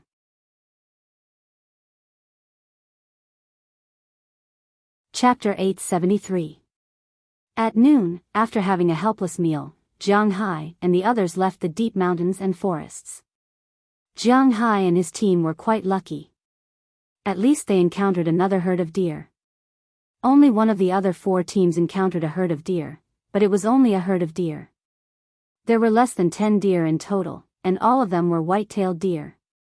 However, They also wanted the white-tailed deer, but the problem was that white-tailed deer were the most difficult to hit. That was because this type of deer was petite, could jump high, run fast, and had a very sensitive sense of danger. Under such circumstances, even some experienced hunters would have a 90% chance of hitting this type of deer, let alone these newbies. Therefore, they fired a lot of bullets, but it was useless. On the way back, Zhao Zhan and the other uncles fired a shot from time to time. This was to vent their frustrations. They were also burning guns. Weren't they going into the mountains to shoot bullets? Although it was more expensive than shooting at the shooting range, they didn't care. The gunshots echoed in the forest. Unknowingly, they had also returned to the outskirts of the mountains. At around 3:00 in the afternoon, they returned to Winthrop in their respective cars. At the same time, the other 12 teams also returned. This time, every team had a deer head, more or less. The extra team was made up of 20 people between the ages of 20 and 35. They had a total of 8 deer heads. These 20 people were enthusiasts of a military forum in China. They came to Winthrop to play with guns. Their scores in the shooting range were also quite high. For uncles like Zhao Zhan and the other uncles, they only needed to hit the target. It was good enough if they could hit the target and hit the 7th ring. However, these people were aiming for the 8th ring, the 9th ring, or even the 10th ring. They also had a good understanding of the gun's recoil. Even so, an actual battle was an actual battle. At the same time, they also encountered 3 waves of deer. It had to be said that strength and luck coexisted. But there were also some teams that were more miserable. Some only managed to hit 1, while others only managed to hit 2. Jianghu's team only managed to hit 3, yet they were still ranked 5th from the bottom. One had to admit that these newcomers were really far behind. After they returned, Jianghu also had a meeting with the leaders of each team. At the same time, the other police officers also brought the owners of the deer heads to the Native American store. There, the Native American would use the native method to make deer heads into specimens. They could choose to look at them. If they couldn't stand it, they could come back later to collect it. Or, they could leave a domestic address and send it back. Of course, it was all authentic. Regardless of how these people distributed the deer heads, Jiang Hai and the other team leaders also discussed what to do after entering the mountains. It had to be admitted that most people in Wuxia followed the local order, contracts, and regulations. However, there were always some people who thought they were different. Of course, there were more people like this in the United States, but there were also people in Wuxia. Not everyone had the same moderate character. For example, in Jiang Hai's team, if it wasn't for Jiang Hai watching over them, even a few uncles would have gone into the forest to smoke. In the forest, especially in the late autumn forest, smoking was the most important thing. However, the other teams more or less had some problems. That enthusiast team was the only one that didn't have any problems. The other teams all had problems. Some teams had people who left the team to take photos, some wanted to smoke, and some fired randomly after entering the mountains, etc. These embarrassing situations were all recorded. It wasn't until that night when they put away the guns that they were about to go to bed that the interpreter showed them these videos and told them that they would have to pay for these videos. Only then did they remember that there was still a deposit. Some people immediately said that they wanted to change it, but it was useless. They had already recorded it. Seeing that they couldn't get their money back, some people went crazy on the spot. However, it was useless. They were deep in the mountains. If they had the guts, they would leave on their own. They didn't have the guts to fight with these police officers. That was a joke. In the United States, if you dared to fight with the police could shoot you to death. Although these tourists were Wuxia, this was the United States, so they had to abide by the laws of the United States. Although there were no incidents of tourists being shot dead in Winthrop, there were some drunkards who caused trouble and were shot in the hands and feet by the police. These incidents also frightened these tourists. Therefore, when some of them came back, they were obviously not happy and were cursing. Jiang Hai could only laugh at these people. he couldn't do anything about it. This was also the reason why he didn't open up his ranch.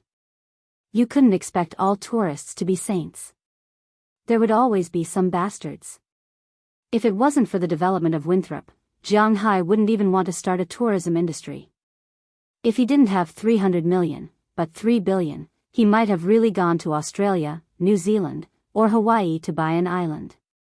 However, there was also a very important problem. If he were to buy an island, the safety issue would be the biggest problem in the initial stage. Deduct the money where it should be deducted, and ignore the people who should be ignored.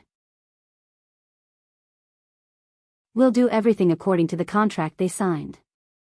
Although there are some minor issues, overall, it's still very successful. Tomorrow, we'll start the second round of recruitment. I won't be coming then, but when you're training, you must strengthen the education in these aspects. Jianghu said seriously as he looked at the people in front of him, as well as Roga Decatur. Hearing Jianghu's words, this trip into the mountains could be considered to have come to a successful end. After everything was arranged, Jianghu also returned to his manor. After returning home, Jianghu naturally took a good shower and then ate a delicious dinner made by Chia. Then, he hugged his beautiful wife and concubines and went to sleep. He was too lazy to care about such a heavenly life. It was a quiet night. The next morning, the hunting news spread to the tourists in Winthrop. It instantly caused an explosive effect. Half of those who didn't go and those who were watching went to sign up early in the morning. They didn't care about the small amount of money. What they cared about was the honor of being able to hunt a deer. Of course, most people didn't manage to hunt a deer, so they were elegantly ignored. This was because they heard from those who didn't manage to hunt a deer that there were plenty of deer in the mountains. Therefore, in their opinion, they would definitely be able to hunt one. People were like this. They always had their own foresight. In layman's terms, it was easy to think positively. No matter what others did, as long as they did it themselves, they would definitely succeed, especially when there were people around them who had succeeded. Therefore, on the second day of these people's return, there were as many as 730 people who signed up for the training in the town. However, some of them couldn't be accepted because many of them had just entered the mountains but didn't manage to hunt anything. They were unwilling to give up, so they came again and wanted to enter the mountains again. However, these people were all persuaded to go back because they had just entered the mountains and needed to rest. If they wanted to join the training, they could only do it the next time they signed up. Excluding these people, there were about 500 people who signed up. There were young people, middle-aged people, and uncles in their 50s. Mayor Wallace was very happy to see the situation in front of him. At the same time, the other instructors he had prepared in advance were also in place. The second batch of training began. At the same time, they also distributed the rules of deducting money. After entering the mountains, they would be deducted $100 each time. After smoking in the mountains, they would be deducted $1,000 each time. At the same time, before entering the mountains, they would be searched for cigarettes.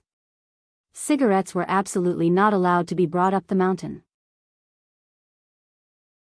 After entering the mountains, if they didn't listen to orders, casually talked back to the instructors, or even dared to fight, they would be deducted $2,000 and sent back to town. These rules were very strict, so there probably wouldn't be too many people who would commit crimes in the second batch. However, this had nothing to do with Jianghu, because he wouldn't be following the second batch. At this time, he had returned to his original state at home. To be honest, Jianghu really liked to laze around at home when he had nothing to do. What could be more comfortable than this? No matter what other people thought, Jianghu was living like this, and he was very happy. Unknowingly, the days slowly passed. Suddenly, when Jianghu woke up one morning, he found that the grass in his field was covered with a layer of frost. Looking at the layer of frost, Jianghu knew that winter was coming. At this time, Robbins Garcia and the others were working hard to harvest the grass. Some of the grass was for Du Feynman, some for Luke Shawn, and some for themselves. All of this had to be done before it snowed. Although Jianghu wasn't very smart, this was his home after all, so he had been helping out these few days. Last year, when there were only 5 cowboys, Jianghu and the others were already very busy. Now that there were 8 cowboys, Jianghu and the others naturally became faster and faster, trying their best to harvest as much grass as possible. Under such circumstances, Winthrop's first snow slowly drifted down along with the Siberian cold air. When it snowed, there were some who were happy and some who were sad. Those who liked it were mainly tourists who were heading south, because they rarely saw such heavy snow. Perhaps because Winthrop's environmental protection was good, the snowflakes were white and big, somewhat similar to the snow in Ice City when Jianghu was young. Now, the snow in Ice City was basically gray, and the environmental pollution was too serious. Those who were sad were naturally the tourists who wanted to go into the mountains to hunt, because they knew that the instructor had always said that as long as it snowed, this project would be over. This was because the snow would seal the mountains, and it was not a joke.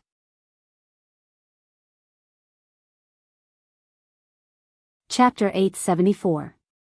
Jianghu, do you want to eat biscuits? I just made them. Chia smiled and called out to Jianghu, who was sitting by the window on the first floor and looking at the heavy snow outside. Hearing her words, Jianghu also said okay, then jumped down from the windowsill and walked quickly to the restaurant on the first floor. At the same time, other people also heard the news and ran over. For most people, the uniformity was something that made people feel helpless. Especially those who once dreamed of walking around the world with a sword and seeing the prosperity of the world, but in the end, they worked from 9 to 5, and their wives, children, and parents were always there. For most people in the city, every day was the same. Get up in the morning, have breakfast, then go to work, no matter what work you do, rest at noon, go to work in the afternoon, work again, and go home in the evening, or go out to play first, or work overtime, and then go home. People like Jianghu and others basically had a family and started a career. They went home to sleep, and the next day repeated the previous day. From Monday to Friday, it was the same. It was difficult to have passion on Saturday and Sunday. At most, they would go home to see their parents and sleep in for a while. The weekend would be over, and then a new round of life would hit them again. This was the reality. For most people, such a life made them numb. There was also a small number of people who did not consider their parents, or did not consider their parents, children, and significant others. They felt that such a life was killing them. Then they wanted to go out, they wanted to go, they wanted to go, they wanted to go, they wanted to see the outside world. They wanted to learn the deeds of some people who became popular on the internet, quit their jobs, and go out for a walk. As a result, after a walk, 99% of people would find that they had wasted a long time, and most importantly, they had to start from the beginning. In fact, it was plain. This was the real life. Life was about being born and living on. This was not some chicken soup. It could be said that this was a cup of poison. It was not so easy to use a cheat. Those who had to accept their fate had to accept it. For example, Jianghu, if he got this golden finger 10 years ago, he probably would not be him anymore. Jianghu had also thought about what would have happened if he had obtained the Dragon Balls earlier. It was just that simple. It was most likely that he would first encircle a piece of land in the country, and then rely on spiritual energy to make his first bucket of gold. Then, he would be discovered by some upper-class forces, and he would fight with them. In the end, the state machinery would appear and annex the land, but he would obtain some domestic status. He would either help the country stand proudly at the top of the world, or he would be directly dissected for research, contributing to the evolution of mankind. But no matter what the reason was, it was definitely not as good as now. Some people also said that Jianghu went abroad after he became rich. This was unpatriotic and had no positive energy. Regarding this, Jianghu could only laugh. Everyone pursues different things. Naturally, their approach is also different. Jianghu had given up a long time ago. Perhaps it was when his mother passed away. He didn't have any ambitions. Naturally, he didn't have any thoughts of saving the world. He didn't have the desire to help the country unify the world. His only thought was to live well. He was living now, not to let others see that he was living a good life, but simply to enjoy life. It was said that society was the best place to train a person. After entering society, this person might become tactful, or he might not be able to adapt to society. After bumping his head and bleeding, he would become tactful again. However, there were some people, such as Jianghu, who had already entered the early stage of retirement. They entered the mentality of retirement in advance. Yes, Jianghu was now in the mentality of retirement. No matter how good the scenery was, one would get tired of it after seeing it too much. However, Jianghu wouldn't. He felt that his current life was really comfortable. He did the same thing every day. He didn't have to worry about money. He ate delicious food every day, and there were countless beautiful women around him. No matter why they came to him in the first place, at least they didn't have any utilitarian thoughts at the moment. Was this enough? Wasn't it? He didn't ask for more ideas. He thought that this was already very good. In the eyes of some ambitious people, Jianghu was just mud that couldn't be supported by a wall. With such a high-level ability, he naturally had to seek a higher status. Ambition, this word was sometimes very important. But unfortunately, Jianghu didn't have it. He now understood some of Lu Shan's thoughts. Here, he didn't have to worry about anything.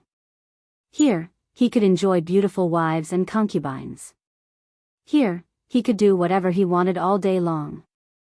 Why would he think about things like restoring the country?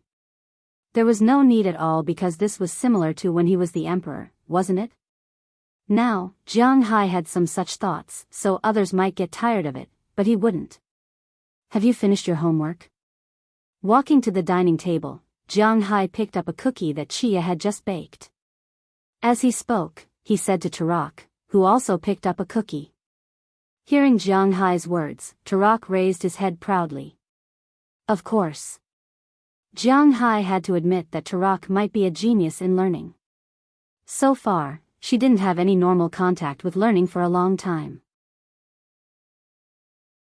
After 2 months of school, 2 months of preschool, and 4 months, she had already learned the basic curriculum of high school.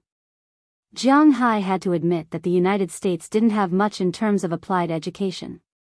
Although Jianghu was a bad student, he still remembered what he learned when he was in school.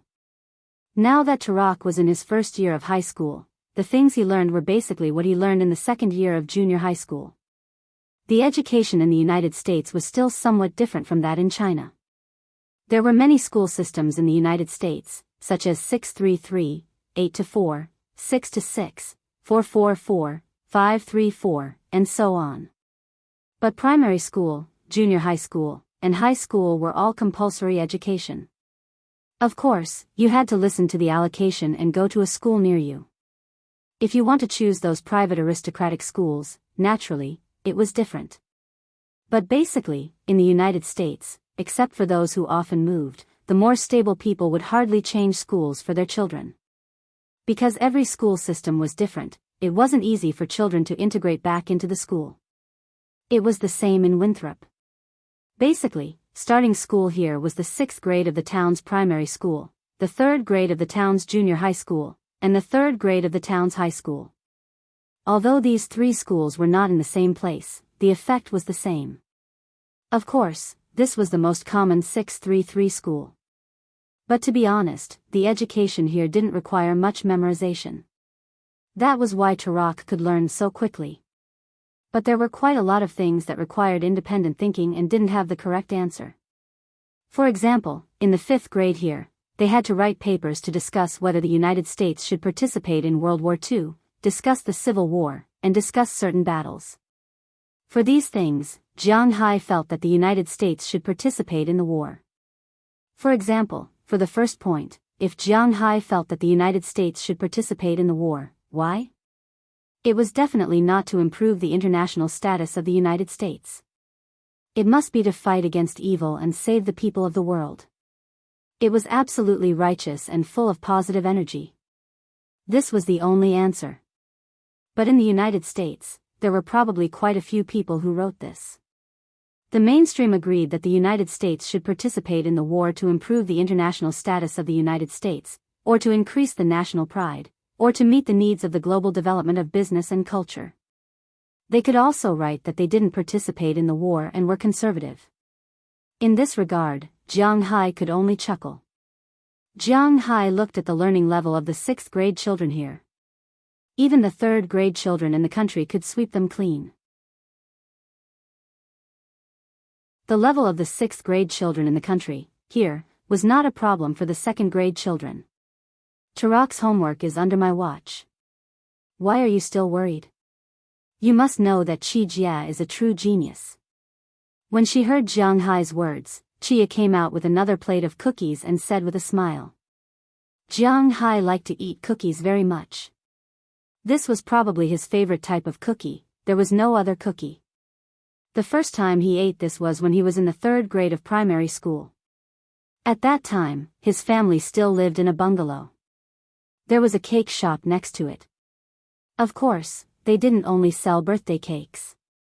They also made some small pastries to eat. It was also the first time he ate cookies. At that time, he had never eaten anything with such a strong milk flavor. At that time, he didn't even eat fresh milk cake. He only ate cream cake, the kind that was very hard to eat. He even thought that such a small piece of cookie would require a bag of milk to make. However, he realized that he was quite naive at that time. But to be honest, the cookies and meat floss rolls at that time were really delicious. When he saw other children eating these things, it would be a lie to say that he didn't crave them. At that time, he really did crave them. But now, he could eat whatever he wanted. He had the ability to do so. I know, I'm just asking. Picking up a few more cookies, Jiang Hai smiled and threw the cookies into his mouth. For a while, the chewing crumbs flew everywhere, but everyone didn't care. Just as the villa was filled with joy, suddenly, the door of Jiang Hai's villa opened, and then Galina, wearing a mink fur, walked in from the outside. These mink furs were naturally bought by Jiang Hai. F***ck artificial furs, Jiang Hai buys animal furs. He supports protecting the environment. He doesn't rely on those animals to make money. But these mink furs are all farmed. If you don't buy these minks, what about those farmers? So those people from the Animal Protection Association are like dog fans. They all stand on the moral high ground of human nature and ask others to do what they want. Jiang Hai will be a ghost to care about them. Let these guys **t. He wants to buy, who can stop him? Boss, there is news from California. After shaking off the snow on her body, Galina came over with a document.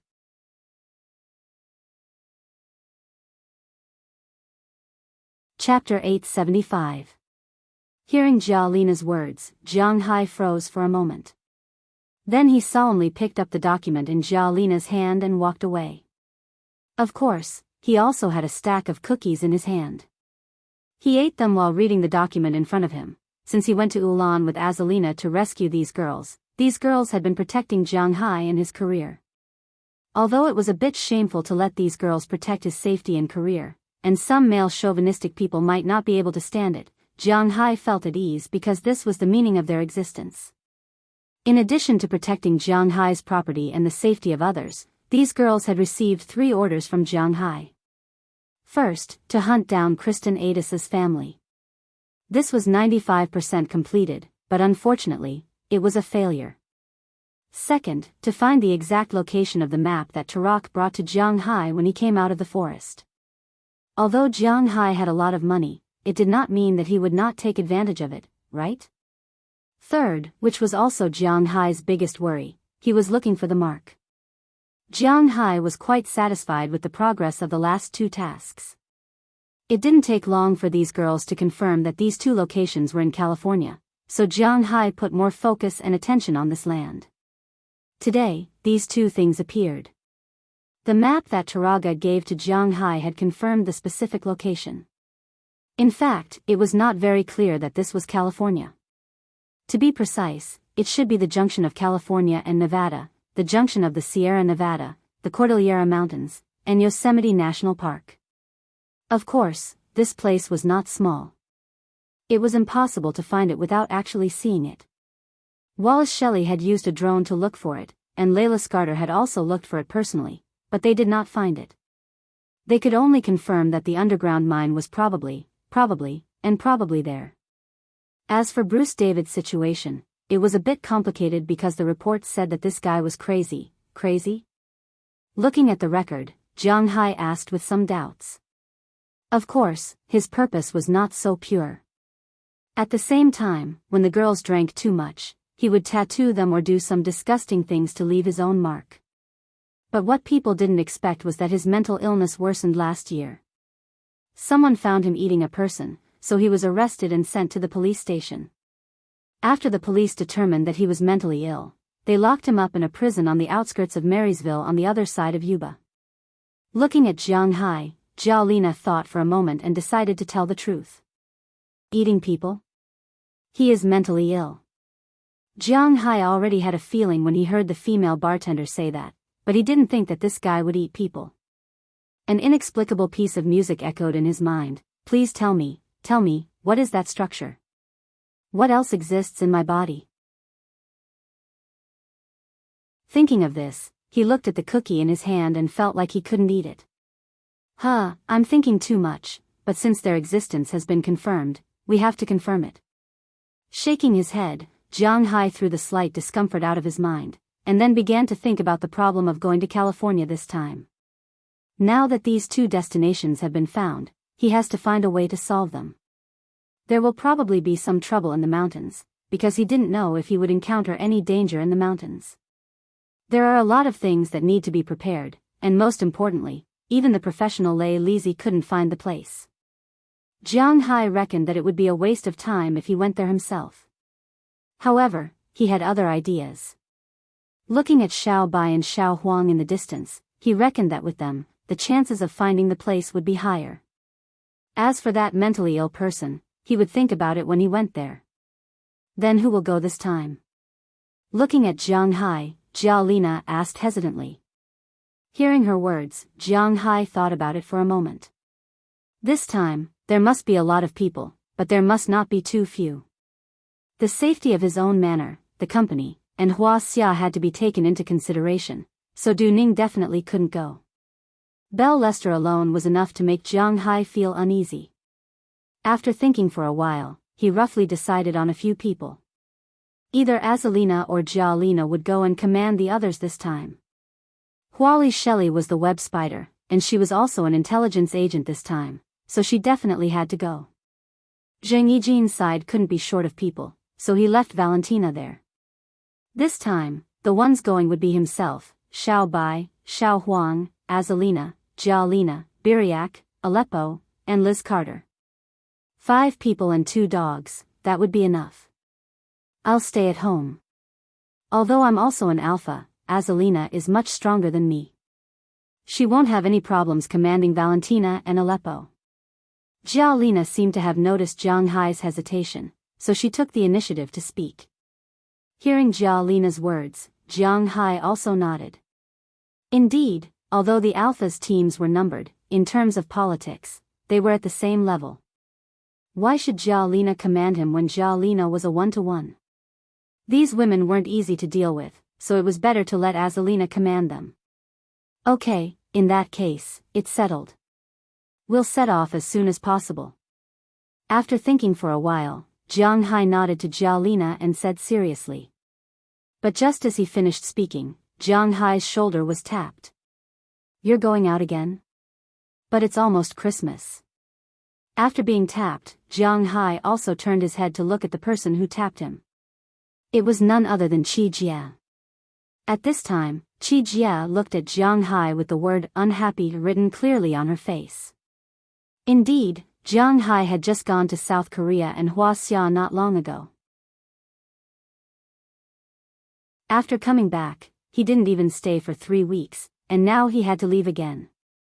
And it seemed that he didn't know when he would come back this time. I have something to do. Besides, there's still more than a month before Christmas. Also, we don't celebrate Christmas. Looking at Qi Jia behind him, Jiang Hai chuckled. These girls around Jianghu were very entangled with Jianghu, and the most active one was Qi Jie. Now, she was also acting like a little boss here. The only one who could resist her was Ai Xiaoxi, but after all, Ai Xiaoxi was a girl who didn't even finish college. How could she be the opponent of this senior scholar? So now, at most, she only had some right to speak occasionally. You also know that there's only 1 month left. After Christmas, it will be the new year. After the new year, it will be the new year. You don't know that I've been very busy recently. No matter what. You are not allowed to go this time. If you must go, unless you bring me. Looking at Jianghu, Qi Jie put her hand on Jianghu's, and then said to Jianghu. But when she said 4/5 of the words, there was a sudden turn at the end. She said to Jianghu with a serious face. Ugh, I'll bring you. Hee, I'm not going to play. Why should I bring you? Hearing Qi Jie's words, Jianghu smiled bitterly. This time, he was going to investigate the badge and the mine. If there was no accident, if he found the mine, then he would go down the mine. No one knew what dangers would happen there. If he brought Qi Jie, she would be more or less a burden. It would be troublesome, so to be honest, Jianghu didn't want to bring her. What? Am I useless? I'm a doctor. If you are bitten by a snake in the wild, stung by an insect, have a headache, or have a fever, I will definitely be more secure by your side. At least I can save your life. Looking at Jianghu's eyes, Qi Jie raised her head and said with a serious face. Speaking of which, if she didn't mention it, Jianghu would have forgotten that she was a doctor and not a teacher. Although she was not an emergency doctor, nor was she a doctor of internal medicine or surgery, she seemed to understand these things. Just like what she said, at least if they met with any trouble in the wild, with her around, they would be able to save their lives. The most important thing was that Jianghu trusted her now. He didn't care about showing some of his differences in front of her. Of course, the real life-saving thing was the Dragon Ball. Jianghu couldn't tell anyone about it. This had nothing to do with trust or not. If this secret was told to others, it would also harm others. Jianghu was prepared to take it with him for a lifetime. Well, then you should also prepare. We may be leaving soon. After thinking about it, Jianghu looked at Qi Jie in front of him and said seriously. Hearing that Jianghu finally agreed to take her, Qi Jie also clenched her fists and then left happily. Are you really going to take her? You know, the place where we go back may not be so safe. Looking at Jianghu in front of her, Zhao Lina said seriously. They were going to explore treasures, not to play. Is it really good to take Qi Jie, a person who has no fighting power? But hearing her words, Jianghu nodded affirmatively. She is right. It is very important to have a doctor in the team. As for her skills, I will teach her more in the next 2 days. Thinking of this, Jianghu also sighed. He could only seize the next few days and practice more. At least teach her how to protect herself and how to shoot.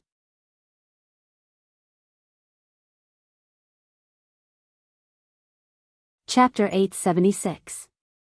After getting off the plane, Qi Jie looked at the sun hanging high in the sky and couldn't help but chuckle.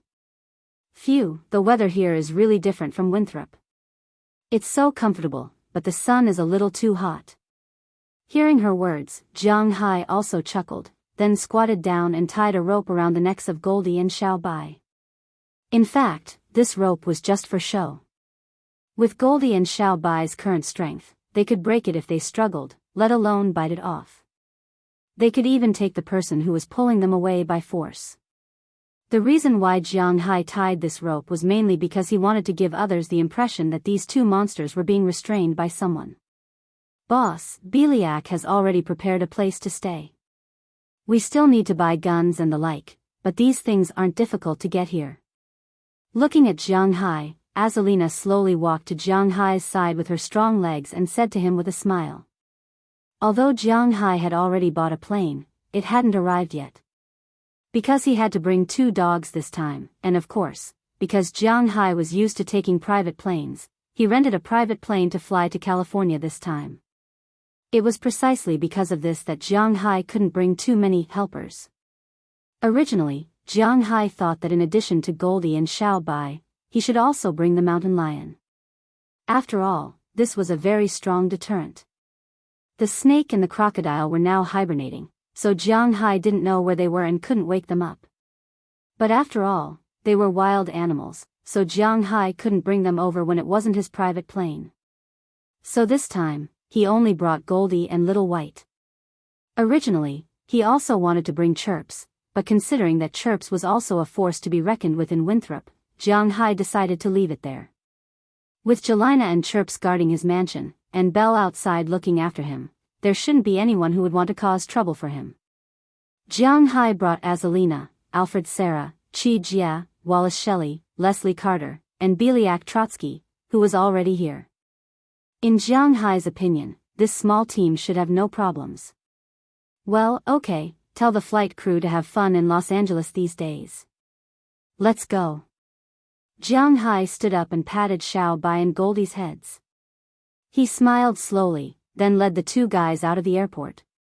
When the others saw Jiang Hai leave, they also followed him out of the airport. California, also known as the Golden State, the State of Gold. In the beginning, people were deceived into immigrating here. The Western development was because there was a considerable amount of gold underground. This state was a state on the western coast of the United States. To be honest, it was very sad here in summer, but in winter, it was the best place for cats to winter.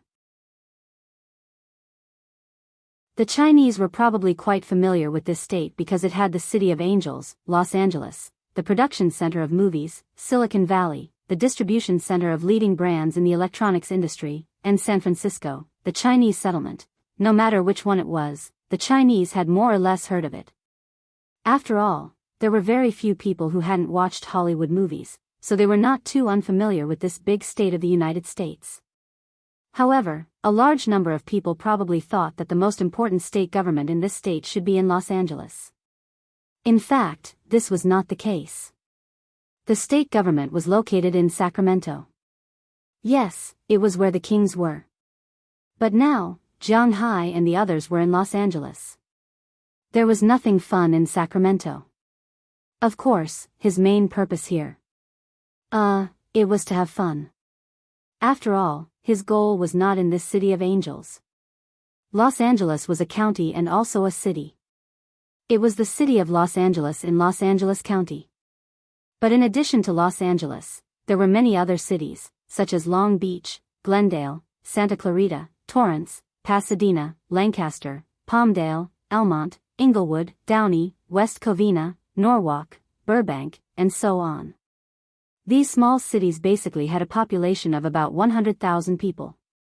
Other than Long Beach, which was considered an extension of Los Angeles, which had more than 400,000 people, there were very few places with more than 200,000 people, unlike Los Angeles, which had more than 3.6 million people. Out of the Los Angeles International Airport, Jiang Hai saw Beliak in a black sportswear and a hat in the waiting hall. He had to admit that this East Slav was indeed quite eye-catching here.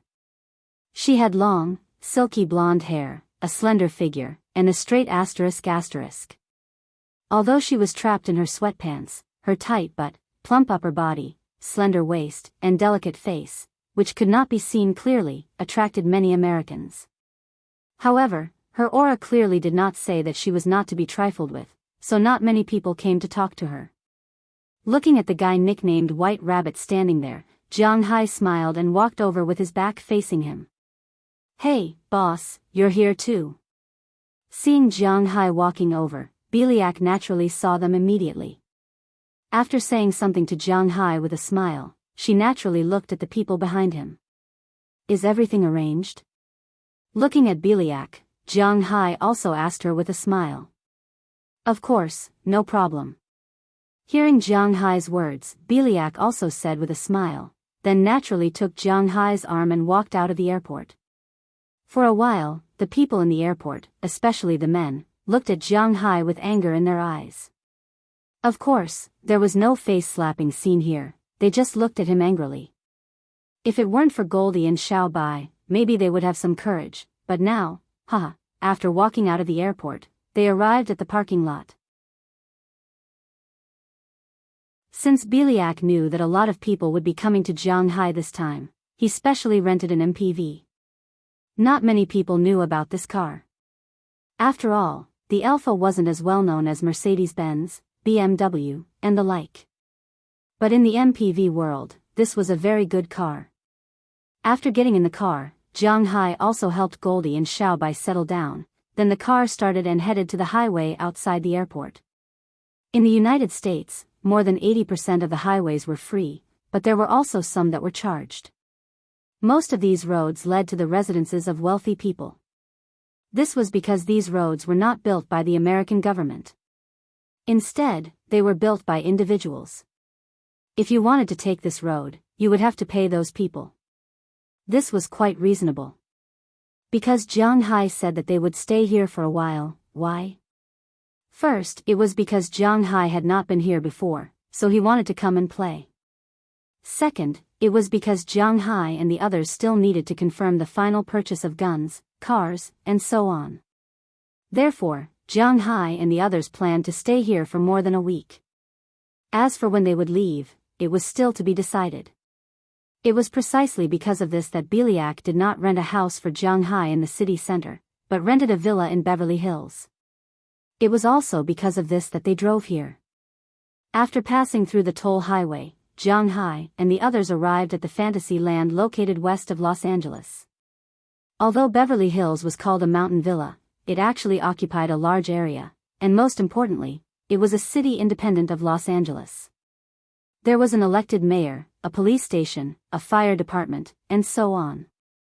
They were all independent. Because the people living here were all Hollywood stars and rich people in Los Angeles, the villas and the like were quite luxurious.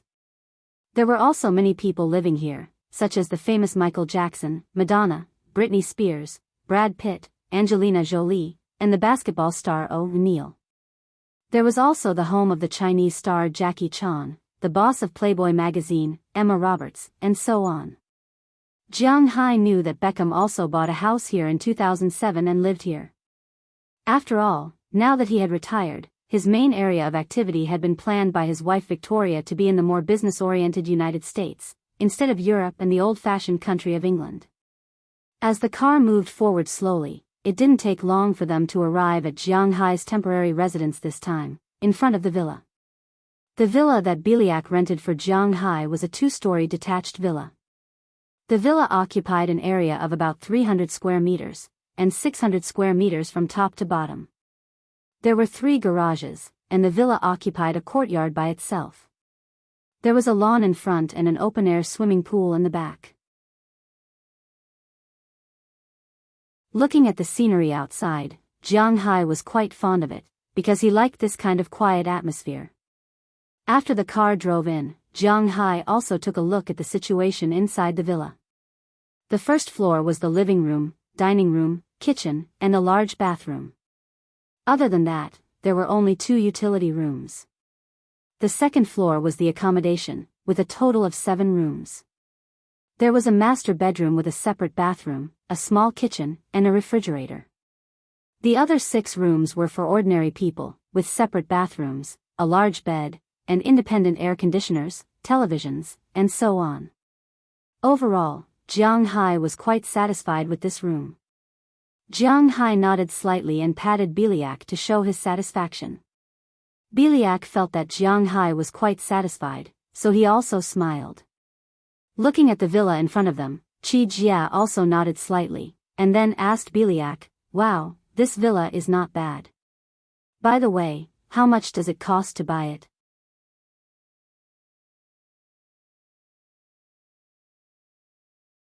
Chapter 877. This house is about $32 million.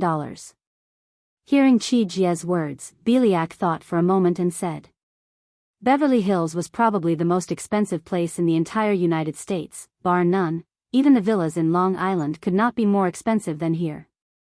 After all, this was the most famous wealthy area in the United States. Well, it's not a bad idea to buy a house here. We can come over and play in the winter. Hearing Biliak's words, Chi Jia nodded gently and then said happily. Hearing what she said, Biliak was stunned for a moment, then suddenly remembered that Chi Jia was also a little rich woman. She had quite a lot of shares in the Chi group, and she had saved up quite a bit of her annual dividends. Adding in the shares, her net worth was about $1 billion. Spending $30 or $40 million to buy a piece of land wasn't a big deal. Moreover, Biliak and the others knew how much money Jianghu had. Well, it's not a bad idea to buy a villa here. Jianghu naturally did not care about the tens of millions of dollars. Everything was worth $100 million now. Jianghu really didn't care about it. It was not a bad idea to buy a house here and come over occasionally to play. After all, in the winter, Winthrop was a world of ice and snow. There was nothing here. It was a good choice to go to both sides. Of course, they only had this idea now. Buying a house wasn't something that could be easily talked about. After settling down in Beverly Hills, Jianghu and the others also had a good time in Los Angeles for the first few days. To be honest, California, where Los Angeles was located, Oregon in the north, Nevada in the east, and Arizona in the east. In Jianghu's opinion, these states were not suitable for human habitation. Because these places were particularly desertified. The world's #1 gambling city, Las Vegas, was in Nevada. What was outside Las Vegas? A desert. Arizona, also known as the Grand Canyon State, was most famous for the Grand Canyon of Colorado. It was a large wasteland and the Gobi Desert. The capital was Phoenix, which was the home of the Suns. Including California, these 3 states were quite desertified. Los Angeles was very good, but outside of Los Angeles, it was very desolate. The grasslands and vegetation did not grow very well. Among the 4 states here, the most suitable one to live in was Oregon. Although the atmosphere in California was not like the Colorado Desert, where the temperature was often above 50 degrees, the summer here was also deadly. 40 degrees was not a joke. It was really a temperature that was often reached. It was good to come here in the winter, but to come here in the summer, haha. Even though there was an ocean nearby, it wasn't cool at all. There were many manors and farms in California. But here, the land, was very good, and the land, it was very expensive. The only plant that grew well here was grapes. These grapes needed a lot of sunlight, which was why they were sweet. Just like in China, the grapes in Xian province were the best because it was sunny and there was little rain. It was the same in California. There were many wine manors in California, and the wine produced there was world famous. But compared to the wine produced in Jianghu's manors, the wine produced there was still a gap. But it was not a good place to live. It was not bad to open a manor and just have fun here. On the first day, Jianghu and the others drove to the Walk of Fame. In front of the Wuxia Theater was the place to leave fingerprints. Jianghu and the others also looked for the fingerprints of the celebrities they knew. But after looking for a long time, they only found Jack Chang's, which was Jackie Chan's. Other than Jackie Chan's, they did not find any Chinese. This made Jianghu a little puzzled because he had seen a lot of reports in the past, saying that many Wuxia celebrities came to the theater to leave their fingerprints. Just as Jianghu was puzzled, a tourist told Jianghu that if they wanted to find the fingerprints of Chinese celebrities, they could go to the street next to the theater, which was specially for Chinese celebrities to leave their fingerprints. In this regard, Jianghu couldn't help but chuckle. Well, this place was divided into A and B versions. After seeing the Walk of Fame, Jianghu and the others went to a nearby restaurant to eat authentic California steak. The taste was just a so-so. In the afternoon, Jianghu and the others went to Hollywood. It was only because Jianghu was very rich that they could go to the shooting scene to watch it. Of course, now it was mainly a green screen because most of the big productions were done with 3D special effects. Therefore, it was funny to watch it on a normal day, but it was different in the cinema. After going back that night, they rested for a night. The next day, they went to Los Angeles's Chinatown. The Chinatown here was in the city center of Los Angeles, where the Chinese lived. But the Chinese here were basically early immigrants from Guangdong province. The Chinatown of the later immigrants from the mainland was mainly in Meng City, which was called Monterey Park City. That was where the immigrants from the mainland lived. But Jianghu just came to take a look. At noon, they had a random lunch at the Wuxia restaurant here. After that, they went to Universal Studios in the afternoon and went back to rest for the night. On the third day, Jianghu and the others went to Santa Monica. Well, this place was really difficult to reach. It had the best beach in Los Angeles. Jianghu and the others came to take a look. The beach and other things made Jianghu and the others sick. After seeing the beach, Jianghu went to the Staples Center, the home of the Lakers and the Clippers. Jianghu bought tickets for 2 games. One was to watch the Lakers. He heard that the core of the Lakers, Kobe Bryant, was going to retire at the end of the season. So, Jianghu also came to watch. He hadn't seen Kobe play with his own eyes yet. Speaking of Kobe, Jianghu didn't have much to say about him because Jianghu didn't like him. Although Jianghu recognized Kobe's contribution to the basketball team and his achievements, he didn't like players with this kind of personality and style. Jianghu might look like a big and rough guy, but he actually liked players like Nash more. I feel like the wind is blowing gently, and the ball goes in. Blow, blow, my pride and indulgence, isn't it? Although Jianghu didn't like Kobe, he still chose to come and watch one of his games. It was tonight, the game between the Lakers and the Nuggets. The other game was a few days later, the game between the Clippers and the Rockets. This wasn't the first time Jianghu watched an NBA game live. He had watched the All-Star game before, so he was very familiar with the way the game was played. After buying tickets and drinks, he took Jia and Azalina to watch the game. It couldn't be helped. The others weren't interested in basketball. In fact, these two weren't interested either. However, Jia knew Kobe and Azalina knew that she had to come because she wanted to protect Jianghu. It had to be admitted that in the Western world, basketball couldn't compete with football in Europe. In the United States, basketball was no match for football. If one had to say where the biggest market for basketball was, it would probably be the Wuxia. In this game, Kobe also started. In the first quarter, the Lakers played well. In the second quarter, when the bench came on, they had some inexplicable collapses. In fact, this was a common problem for the Lakers. Los Angeles, where the Lakers were located, had always been a big city. In the United States, it was the second most commercial city after New York. This city attracted a lot of attention and a lot of players. However, no matter what city it was, there would be times of prosperity and times of decline. Even the Spurs, who had been a hooligan for more than a decade, were a strong team in the playoffs every year. With a little bit of reinforcement, they would be a favorite to win the championship. Such a team had also chosen Duncan. Naturally, the Lakers were the same. He could attract a lot of players, but he couldn't keep any of them. The current Lakers were actually a very bad team. This year, they were trying their best to get the number 1 pick.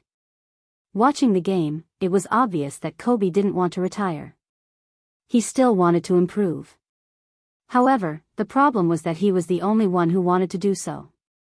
The current Lakers were basically training rookies and newcomers.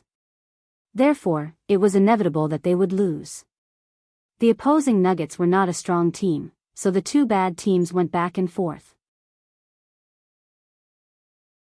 However, in the end, the Lakers were still inferior and lost the game. They welcomed their 4th consecutive loss. Jianghu was not a fan, so he didn't feel anything when the Lakers lost. After leaving the arena, he drove back home. After 3 days of playing, Jianghu and the others were almost done playing. Now, they were just waiting for him to finish watching the Clippers game. Then, they would be ready to leave. However, they wouldn't be idle for the next few days. There were still some things that needed to be done. First, they needed to buy a car. Yes, Jianghu was going to buy a car again. However, he wasn't going to buy a car for fun at home. He was going to buy a car for mining, a military off-road vehicle. In addition, he also needed to buy guns, bulletproof vests, and explosives. Because no one knew what would happen after entering the mine, it was necessary to prepare everything. Jia also needed to prepare a lot of first aid medicine. In addition, Jianghu also had to spare a day to visit the guy named Bruce David. Although Jianghu was very concerned about the gold mine, he couldn't put the cart before the horse. The badge was actually the most important thing. Jianghu's biggest goal in coming here was to figure out the origin of this badge. His sixth sense told him that this matter was not as easy as he thought it would be.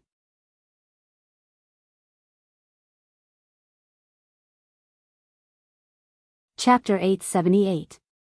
Boss, you must be careful when you go there. I always feel that there's something wrong here. In Jianghu's headset, Azalina said with some doubts. Don't worry, I will run if I feel something is wrong. Don't you know how afraid I am of death? How are the preparations going? Listening to Azalina's words, Jianghu also asked her with a smile. It's almost done. There is also an anti-material that will probably arrive tomorrow. After you come back today, go and watch the Clippers game tomorrow. We will enter the mountain the day after tomorrow, Azalina said to Jianghu after hearing what he said. Okay, then you just have to hurry up. Jianghu said with relief after seeing that Azalina was almost ready. Oh, okay, hee. However, at this time, the sound in Jianghu's headset began to ring. He glanced at the phone in the car. There was only 1 bar of signal left. Seeing this, Jianghu couldn't help but step on the brakes. He then looked at his phone with some doubts. What the hell is this? At this time, a pickup truck drove in front of him. It didn't look very fast. Jianghu waved at him. Hey, brother, what's the matter? He has to admit that because the Chinese have a lot of connections in California, the people here are very polite to the Chinese. Seeing Jianghu waving his hand, the black uncle who was driving the pickup truck stopped the car. Uncle, is there any signal interference here? Jianghu asked with a smile as he looked at the black uncle. Oh, there is no signal interference here, but if you have anything to say, it's best to say it before you enter the town. There was a strong wind 2 days ago that blew down the signal towers in the town and on the mountain. People only came to the town today to fix it. I don't know when the people on the mountain will fix it. This area belongs to the range of the mountain, so there is no signal. Hearing Jianghu's words, the black uncle said with a smile. Hearing his words, Jianghu couldn't help but smile awkwardly. The signal tower fell? Well, I've always heard that tornadoes are common in America, but aren't they always in the central region? Why would there be such a thing in the coastal area? But in any case, Jianghu knew what was going on, so he smiled and thanked the uncle. Then, the black uncle drove away. Jianghu also deliberately turned a corner and walked back for about 1 kilometer. The signal was full. He shook his head helplessly and called Azalina again. After knowing that there was no signal here, Azalina was also a little speechless. However, she could not ask Jianghu to come back and go tomorrow or something like that. According to the locals, even they did not know when it would be repaired, let alone them. So she could only ask Jianghu to be careful.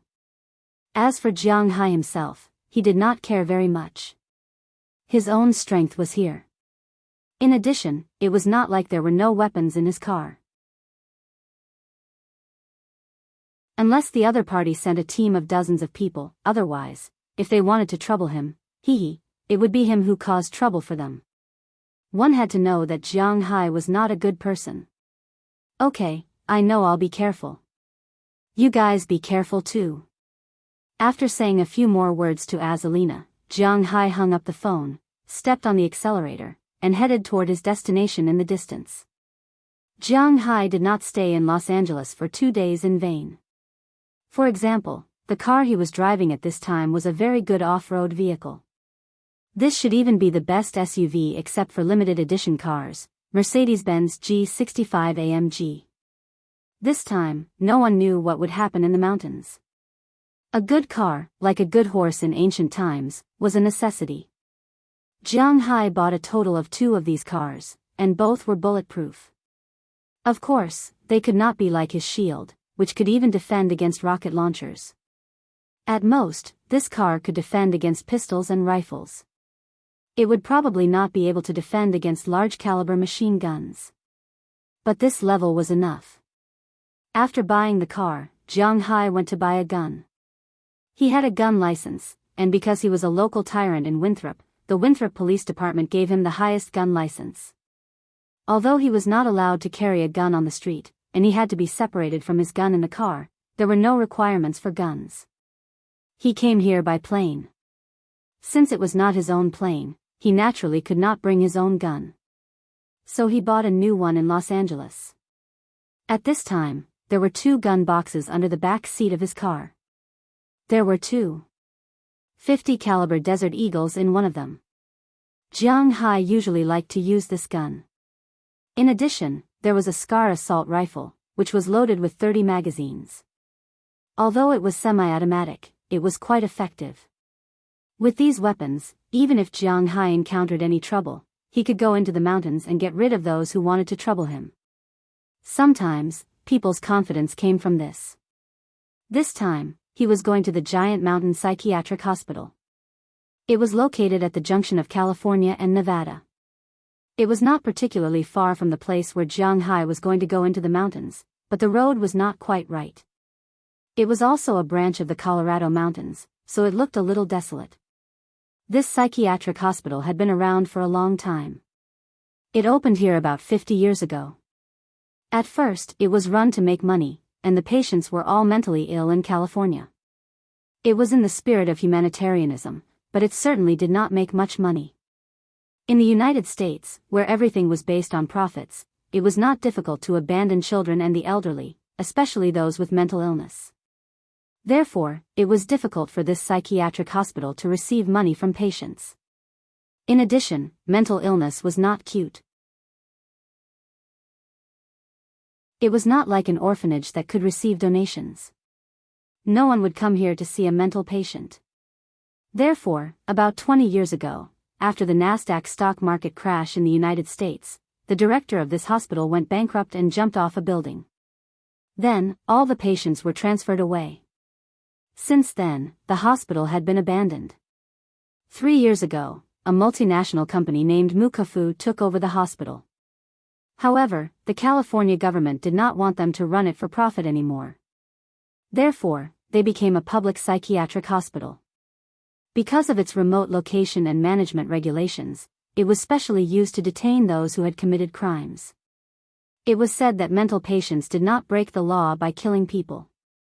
Indeed, when they were unconscious, they did not need to be shot for murder. However, no matter which country it was impossible to allow such people to run rampant in society again. This was because the safety of the people would be disregarded. Therefore, those mental patients who had committed serious crimes would be locked up here. While they were being treated, they were also being detained. However, they did not have to do anything. Instead, there were people taking care of them. To put it bluntly, this was actually a prison for mental patients. Moreover, it was not the mild kind of mental patients, but the serious kind of mental patients who would kill people. It was not an exaggeration to say that the people here were all perverted murderers. Bruce David, who Jianghu was looking for, was here. Following the road signs on the road, Jianghu quickly found the way up the mountain. However, he had to admit that there was probably not much money here. The road up the mountain was quite shabby. It was basically a dirt road with only a short section of the road. If it were not for Jianghu's SUV, which had the best jumping ability, he might have felt the car scraping the chassis. Along the way, Jianghu's car slowly came to the end of the road. From afar, Jianghu saw a huge building. This building was the main body of the Jianghu Psychiatric Hospital. Because it was built 50 years ago, it looked like an ancient castle. Around the castle was a 2-meter-high wall with iron wires around it to prevent the patients from escaping. The big iron gate at the entrance looked like a prison. After Jianghu parked the car at the entrance, a white man with a baton came over and looked at Jianghu. "What's the matter?" Looking at Jianghu, he asked in a deep voice. "Usually, not many people came here. I have to go in to look for someone. This is my note." As Jianghu said, he took out a piece of paper from the stack of documents and handed it to the guard in front of him. This note was composed of 2 parts. The first part was a note issued by a Los Angeles police station to let Jianghu in, and the second part was a Franklin hidden under the note. "Do you have a weapon?" After calmly putting Franklin into his pocket, the big man's expression became a lot more polite. He glanced at Jianghu's car, and after confirming that there was no one else inside, he asked Jianghu, "What about you?" "Yes, in the car, I don't have it on me." Hearing the guard's words, Jianghu replied with a smile. "Then your car can't go in. Park the car outside, you can go in." Shaking his head, the guard pointed to the parking spot for Jianghu. After Jianghu parked the car, he walked to the front of the gate. After a small door next to the gate opened, Jianghu walked into the Giant Mountain Psychiatric Hospital. As soon as he walked in, he felt a sense of despair. Jianghu walked a few steps inside, and a white man in a guard uniform asked Jianghu, "Who is it?" Jianghu glanced at him. He felt that this white man was really ugly. His messy hair, sunken eye sockets, inverted all face, pale skin, and yellow teeth. If he wasn't wearing a guard uniform, in Jianghu's eyes, he would be scarier than the patients here. Jianghu couldn't help but shudder.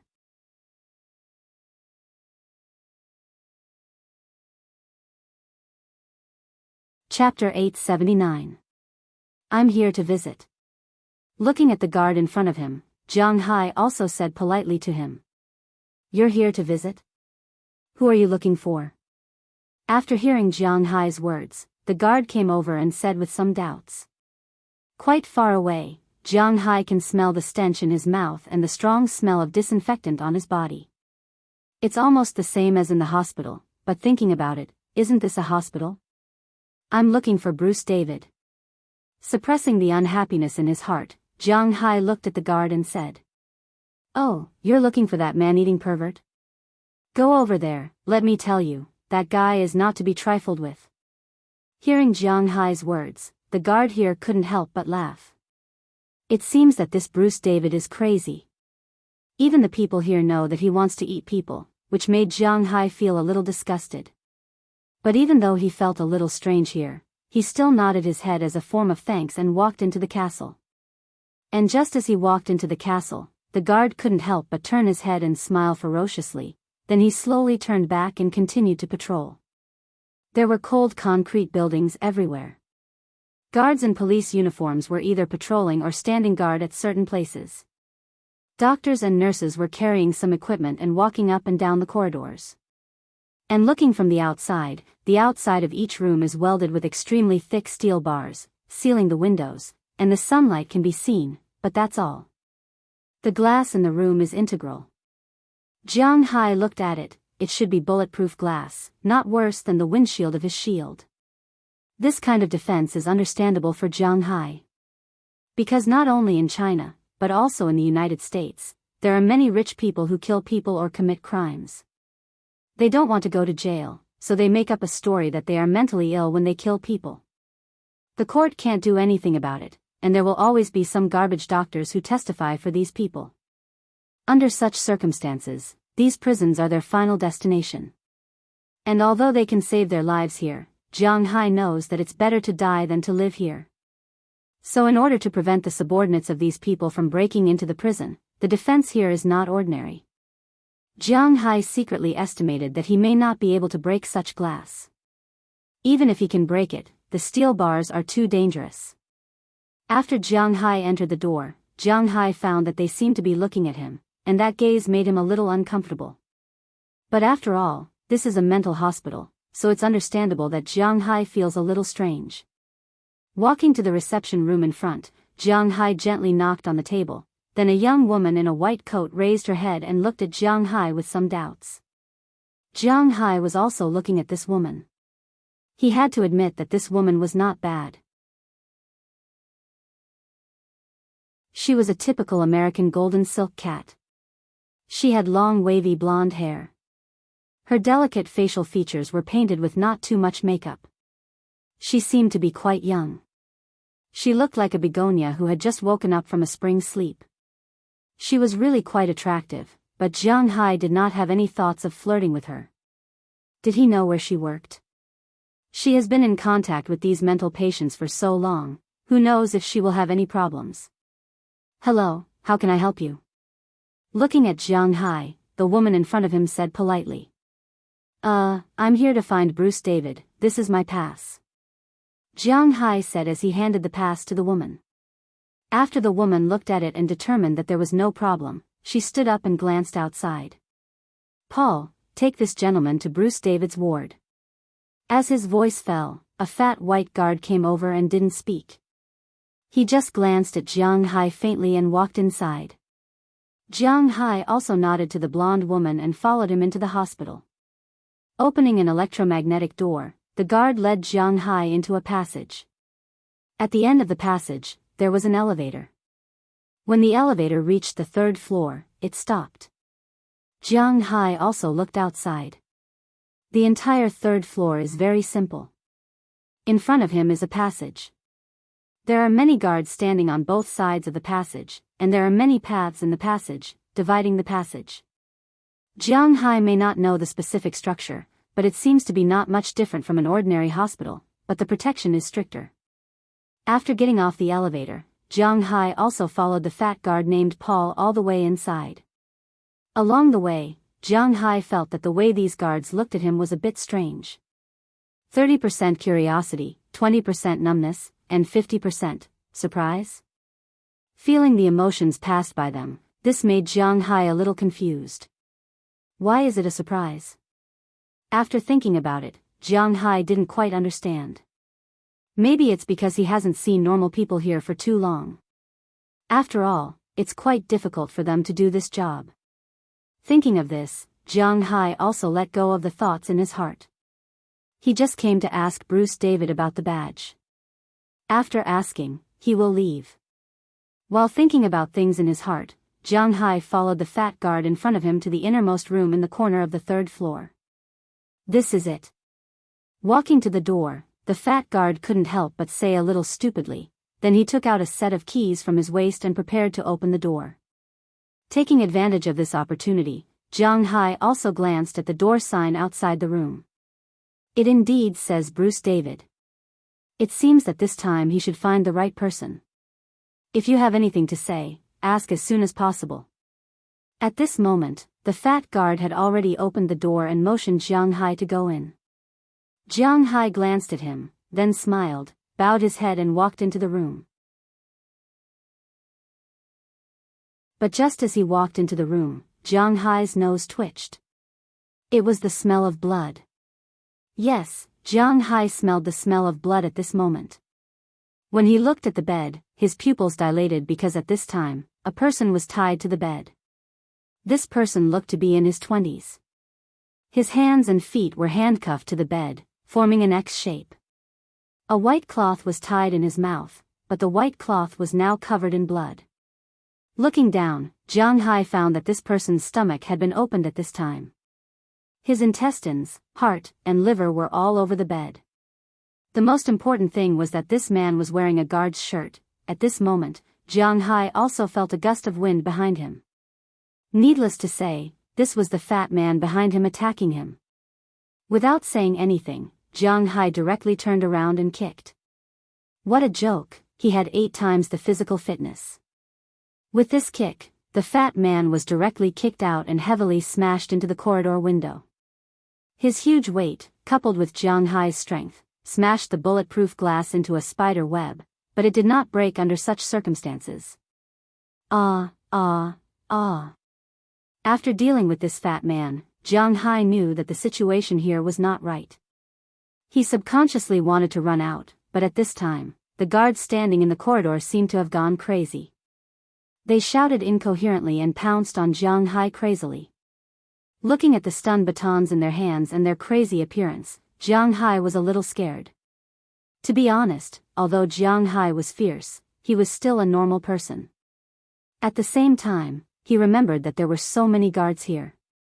If these guards were all like this, even if he had 8 times the physical fitness, he probably wouldn't be able to survive. When a normal person encounters a lunatic, their first thought is not to fight, but to escape. Jianghu was the same at this time. When these people ran over, Jianghu tore off the key plate from the fat guard's body. He didn't know if there was a backup, but it was always good to tear it off. Then he quickly flashed into the room and closed the door. When he held the door handle, he felt a pain in his palm. Then he saw a needle taped to the inside of the door handle. Seeing this scene, Jianghu couldn't help but curse. He was really unlucky. But this was not the time to think about this. Jianghu directly locked the door. At this time, the crazy guards had already rushed to the door, constantly roaring, and smashing the door in front of them with their hands and stun batons in their hands. He had to admit that the quality of this door was quite good. These people even used their heads and hands to smashing flesh and blood everywhere, but the door still didn't move. Seeing that it was temporarily safe, Jianghu's mind suddenly became sluggish. Jianghu didn't know what the medicine in the needle was, but he didn't expect that he could still move so fast with 8 times the physical limit of an ordinary person. This was Jianghu thinking too much. The medicine in the needle was a mixture of the highest concentration of tranquilizers and some drugs that couldn't be injected. A little bit was enough to paralyze people instantly. It was already amazing that Jianghu could hold on for so long before feeling a little dizzy. Glancing at the guards who were still crazily smashing the door in front of him, Jianghu took a deep breath, suppressed his dizziness, and then lifted the heavy wardrobe next to him.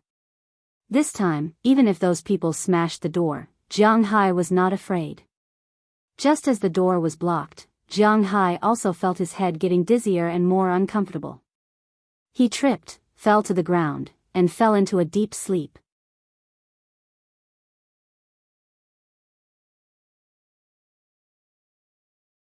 Chapter 880. Hiss. Not knowing how long it took, Jianghu slowly got up from the ground, moving his stiff body and neck, and his mouth made meaningless sounds.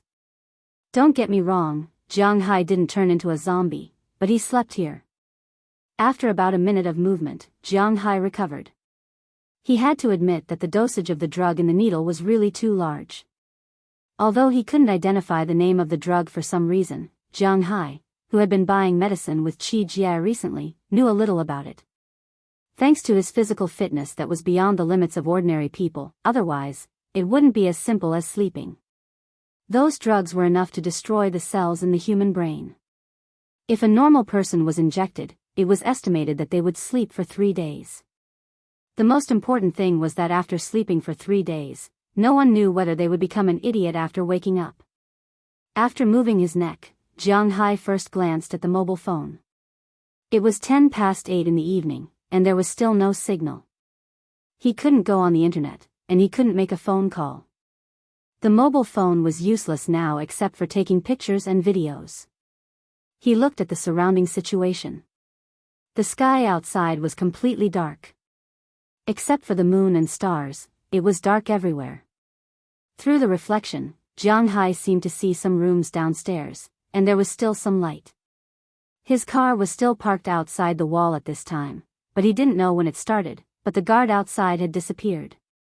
He didn't know if he was taken away by the lunatics here, or if that person was also a lunatic. However, as long as the car was still there, Jianghu was not worried, because there were guns and gasoline inside. As long as he escaped to the car, he would be safe. Thinking of this, Jianghu couldn't help but breathe a sigh of relief, but just as he took a breath, he smelled a strange smell. The smell of blood in the room was getting stronger and stronger. Jianghu glanced at the corpse. Although he didn't know when it died, it seemed that it should have been dead for 2 days because the corpse was already smelly, and the blood flowing out had solidified. Damn it, what's going on? Looking at the scene in front of him, Jianghu couldn't help but mutter in a low voice. It wasn't like he hadn't killed people before, so he wasn't afraid of the dead. He was also a materialist. Well, he firmly believed that there were no ghosts in this world, and that he was the only special one. Therefore, he wasn't afraid of ghosts. It was precisely because of this that he felt that he wasn't afraid even though he was sleeping here. Standing up, Jianghu walked to the front of the dead body and rummaged in his pocket. Not to mention, he really found one not long after. This should be something like a Hun card. On it was written the guard, whale's cage. There were some detailed information on him, such as when he was a stranger, and there was also a bar code that belonged to him. With this thing, he could open the magnetic door outside. Jianghu thought for a moment and put the card away. He remembered that if he wanted to get out of here, he would need this thing. Putting the Hun card in his pocket, Jianghu began to think about this matter. If he guessed correctly, it might be a lunatic who went berserk, or some organization or something like that captured this place. The time was probably when the black uncle said that the wind blew down the signal tower. Jianghu didn't know how these people did it, and if these people really went berserk, why didn't they escape after capturing this place? But just thinking of this, Jianghu couldn't help but laugh at himself. He forgot that they were patients. Maybe in their eyes, he was the guard here, the doctor and the nurse here. Anyway, I came here today to find Bruce David. I must find him, but how do I find him? I don't even know what he looks like. After muttering in a low voice, Jianghu touched his chin and said. After thinking about it, he decided to go out first. After all, this is a prison-like psychiatric hospital, so they must have information and monitoring rooms here. The monitoring room can tell Jianghu what happened here, and the information room can help him find Bruce David's appearance and then find this person. Thinking of this, Jianghu also nodded and gently moved the wardrobe away. But just as he moved the medical cabinet, Jianghu couldn't help but take a deep breath. He was a little glad that he moved the wardrobe here, because at this time, the door here was broken by some sharp weapon. Was it an axe or a machete? It was still a kitchen knife. Anyway, the wooden door was now full of debris. Even the wide area could be dug in with one hand. If Jianghu didn't block the door with the cabinet, this hand might have directly opened the door from the inside. At that time, he would have to face these lunatics. Jianghu couldn't help but shudder when he imagined it.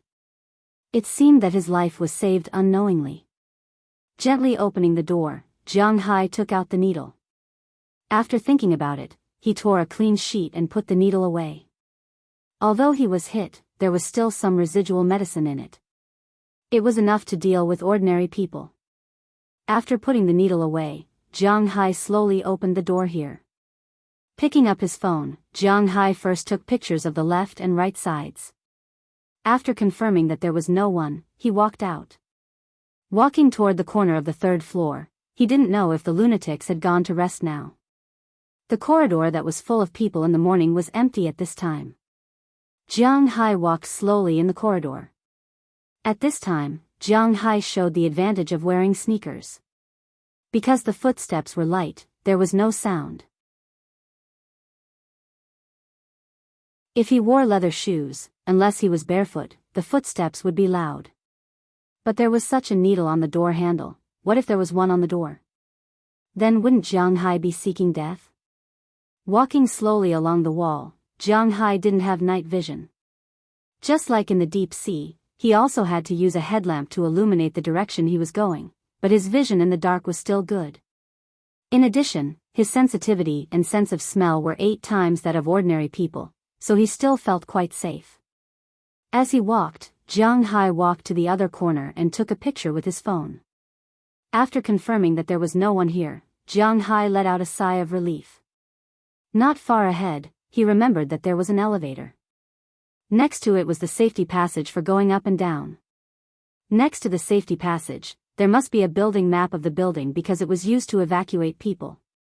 If there was a fire or something, people couldn't find the building map even if they wanted to. Thinking about it, there should be no one on the 3rd floor at this time. Thinking of this, Jianghu slowly walked to the stairs on the 3rd floor. Sure enough, there was an evacuation structure map of this building here. There were a total of 4 maps, the 3rd floor, the 2nd floor, the 1st floor, and the basement. The structure of the 3rd floor was relatively simple here. There were only 6 lines in total. 2 horizontal lines divided the entire floor into 3 parts, and 4 vertical lines delineated the passages for the floors. However, the 3rd floor was all wards, and there was nothing else. The monitoring room Jianghu was looking for was on the 2nd floor, and the reference room was in the basement. After thinking about it, he had to pass by the 2nd floor anyway. Jianghu also wanted to know what happened here. But just as he was about to enter the 2nd floor through the safety passage, the elevator suddenly moved from the 1st floor to the 3rd floor. Needless to say, it must be those lunatics coming back. So Jianghu flashed and entered the safety passage, but just as he flashed in, he found that there were also people walking up in the safety passage. Hearing these footsteps, Jianghu couldn't help but curse. Fortunately, he quickly calmed down because there were probably only 2 people listening to the footsteps. He could still deal with 2 people. Who? With a sigh of relief, Jianghu hid behind the door of the safety passage on the 3rd floor. Not long after, the people who took the elevator over there arrived first. Jianghu looked through the crack of the door. This was a team of about 14 or 15 people. Because mental hospitals were like normal hospitals, they often needed to push beds and the like for treatment. Therefore, the elevators here were quite large. It could reasonably sit 21 people, but it seemed that there should only be 17 or 18 guards on the 3rd floor. After all, there was nothing else on the 3rd floor, right? After these people left here, Jianghu put more attention on the passage. It seemed that lunatics sometimes knew that they needed to exercise, so they would climb stairs and so on. Listening to the footsteps getting closer and closer, Jianghu also took a breath. He must not let these 2 people make a sound and attract other people. At this moment, Jianghu also saw the 2 guards who appeared at the corner of the passage. Jianghu didn't say much. Although lunatics subconsciously made normal people feel afraid, Jianghu was not a normal person now. With a step, he instantly jumped over 9 steps and appeared in front of the 2 guards who were still climbing the stairs. Smelling the strong smell of disinfectant on their bodies, Jianghu knew that these 2 people were lunatics. Without saying anything, he immediately grabbed the necks of these 2 people. The 2 people only reacted at this time. When they wanted to reach for the stun baton, it was already too late. Jianghu's hands exerted force. In an instant, only 2 cracking sounds were heard. The necks of the 2 people tilted to the other side, and then their bodies softened unconsciously. Seeing this, Jianghu couldn't help but let out a sigh of relief. Looking at the trash can not far away, Jianghu didn't say much. He directly threw the bodies of the 2 people into the trash can, and then went to the 2nd floor.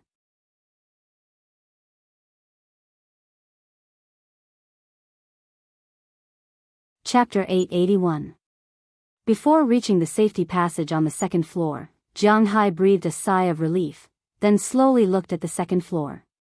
Compared to the darkness on the 3rd floor, the 2nd floor. Sigh, it's not as dark as the 3rd floor. Because there are lights here, but many of the lights seem to be broken. There is only a small light far away, and everywhere is particularly dim. And this is a mental hospital. There is no way to know if there is a mental patient lying in ambush in the darkness. Although Jianghu's eyesight is good, such a dim light really makes it difficult for him. He wants to pretend to be a mental patient and pretend to be a doctor, nurse, or guard, but there is a problem. From the doctors to the guards, or the patients here, there is no Asian. At least, Jianghu has never seen one before. If he goes to pretend, he really doesn't know if he will be exposed. Thinking of this, Jianghu can't help but have a headache. But if he goes in like this, the situation of the enemy and himself is unknown, it is really troublesome, but since he is already here, he can't just escape and go back empty-handed. Gritting his teeth, Jianghu decided to go in and take a look.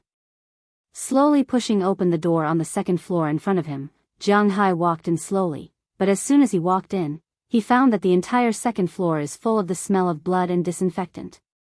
According to Jianghu's memory of the floor, the medical room, the nurse's station, the operating room, the monitoring room, and the security lounge are actually on the 2nd floor. Now with such a strong smell of blood, it seems that a lot of people have died here. Jianghu walked slowly inside, very careful because he doesn't know if there are mental patients on this floor.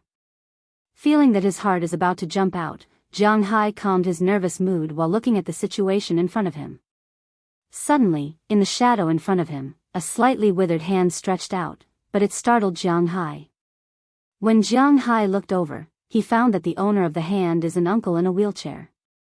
It seems that this white uncle is 60 or 70 years old, balding, both sides of his hair are white, and his body is thin. Sitting in the wheelchair, he didn't make a sound, nor did he move. He just stared straight at Jianghu. If it weren't for his turbid eyes still moving with Jianghu's movement, Jianghu might have thought that he is already dead. Seeing that Jianghu stood there motionless, the uncle slowly put down his hand, but he was still staring at Jianghu. Jianghu's sixth sense told him that this guy might not be a threat to him, so he took a deep breath, bypassed the uncle, and continued to walk inside. Not long after, he arrived at the nurse's station. Anyone who had been to the hospital knew that the doctors had their own offices, but the nurses didn't. The nurses' station they were in was an empty space in the middle of two corridors. There was a table with some medicine and other things on it. In front of the nurses' station, there was a TV, probably to prevent the nurses from being bored at night from doing their duties. At this time, the TV in the nurses' station is on, but because there is no signal, the TV in front of the nurses' station is like a snowflake. Two bald people in patient clothes are sitting there motionless, watching the TV in front of them. Seeing this strange scene, Jianghu felt his scalp tingle. He is not afraid of normal people, even if they are special forces. Jianghu can beat them. Most importantly, he can understand their thoughts through their movements. But facing these mental patients, how can Jianghu deal with them? You don't know what they are thinking, and you don't know what they are going to do. The unknown is the biggest fear of human beings. Jianghu looked at the two people in front of him, and he felt a little scared. However, he had to pass by the nurse's station, so he had to go there. As soon as he walked out, he didn't know if the two of them had some special hearing ability, but they immediately sensed Jianghu's presence and looked at him. When they looked at Jianghu, Jianghu quickened his steps to shut them up. But to Jianghu's surprise, the two people didn't shout after seeing him. Instead, they turned their heads back and looked at the TV in front of them. Jianghu, who was originally moving forward, can't help but stop. Could it be that these two people are not in the same group as those crazy people? Thinking of this, Jianghu walked in front of the two people and waved his hand in front of the first person. "Hey, you are blocking my view of the TV." Jianghu waved his hand, and the person on this side spoke. Hearing him speak, Jianghu was also stunned for a moment, and then he couldn't help laughing at himself. It seems that he was mistakenly knocked down by those guards. Those guards only know how to shout, but mental patients are not mutes. Why can't they speak? It seems that the person in front of him should be less mentally ill, at least he can communicate with him. "I'm really sorry, can you tell me what happened here?" Jianghu looked at the two people in front of him and asked them. "What happened? Isn't it the same as usual?" Hearing Jianghu's words, the person on this side said with some doubts. "It's not the same, didn't you see that the nurses who picked us up have changed? And the chef has also changed." After hearing this person's words, the bald man next to him turned his head and looked at Jianghu with a serious face and said to him, "Oh, that's right, the chef seems to have changed. The food he made is too disgusting. There is still feces in the intestines he made today, he, there is still feces, he. Look, Sun Wukong is going to beat the white bone demon." After hearing the words of the other person, this person made a look of sudden realization, then pointed to the TV and said, "Don't talk nonsense, that's Kong." Hearing this person's words, the other person said with slight contempt, "It turns out to be Kong. Is Kong's surname Fu?" Hearing this, the person nodded seriously, then asked him, "No, Ziwei was taken away by the Black Mountain Witch. Besides, his surname is Kong. Do you know Bruce David?" Looking at the two people in front of him who seemed to want to talk, Jiang Hai had to interrupt them and ask about his goal this time. Bruce David? The guy who eats people? Hearing Jiang Hai's words, one of them asked with some doubts. Yes, that's him. Do you know him? Seeing that this person knew Jiang Hai's goal, Jiang Hai also asked immediately. I've heard of him, but I haven't seen him. Maybe he was eaten by the Black Mountain Witch. He. Scratching his head, Jiang Hai decided to give up talking about this with them. He felt that he was going to become mentally ill. Excuse me, where is the monitoring room? Shaking his head and throwing this feeling out of his mind, Jiang Hai asked the two people. It's over there, but speaking of it, the fat man in the monitoring room has been lying there for 4 days. Hearing Jiang Hai's words, the person here pointed to a room in the distance and said to Jiang Hai. Maybe he's sleepy. I often see him watching movies without sleeping at night.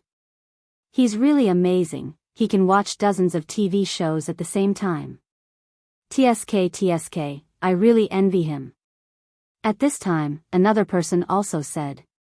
Hearing his words, Jiang Hai also smiled, then walked to the monitoring room. Looking in from the outside, there was indeed a fat man in a guard uniform lying there. If this fat man didn't have 2 kitchen knives on him, it might be more harmonious. Jiang Hai slowly pushed open the door of the monitoring room. After confirming that there was no one inside, he walked into the monitoring room. The monitoring room may be the brightest room in the vicinity. More than a dozen surveillance cameras were swaying, so naturally, it was very clear. Jiang Hai walked to the fat guard's side and touched his artery. After confirming that he was dead, he helplessly lifted him up and threw him to the open space in the distance. Then he sat in his position. He wanted to see what happened 4 days ago. Fortunately, the monitoring video here was saved every 7 days. Now, the monitoring video hasn't been saved for 4 days. Jiang Hai turned to the video from 4 days ago. At the time of the accident, there should be a hurricane outside, so even the guards outside withdrew into the castle. This castle has been built for 50 years, and it has just been repaired recently. Everything is very strong, so although the wind is whistling outside, the people inside are very calm and do what they should do. However, things went wrong around 12 o'clock in the morning. At that time, it was lunchtime. More guards went to lunch, and the location of the incident was on the 3rd floor.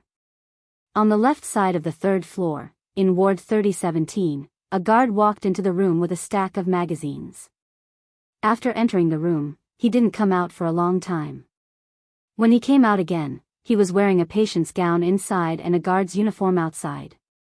This patient felt like a real guard. He took the key, opened the door on the 3rd floor one by one, and then released a lot of lunatics. Under his command, these lunatics rushed to the staircase on the 3rd floor. At this time, there was also news from the monitoring room. The guards in the restaurant on the 1st floor rushed to the 3rd floor immediately, wanting to suppress these lunatics. But they didn't expect that the lunatic who pretended to be a guard went to the 2nd floor. After electrocuting the nurse with a taser, he played there for a long time. If Jiang Hai guessed correctly, he should be making the drug that could make him faint. Then, while the guards and the patients who rushed down to the 3rd floor were fighting on the 1st floor, he returned to the 3rd floor and stayed in every room for a while. If Jiang Hai guessed correctly, he should be wrapping the needle with tape. Then he hid on the 2nd floor. Soon, the guards caught the lunatics. After all, they were disobedient, so they were dealt with the taser. They were subdued quite quickly. About 2 hours later, the riot subsided. At this time, the signal tower outside was also cut off. Then these guards escorted the prisoners into their respective rooms on the 3rd floor. But after entering, they didn't come out again. When they came out again, the prisoners were wearing the guards' uniforms because almost all of them were hit when the door was closed.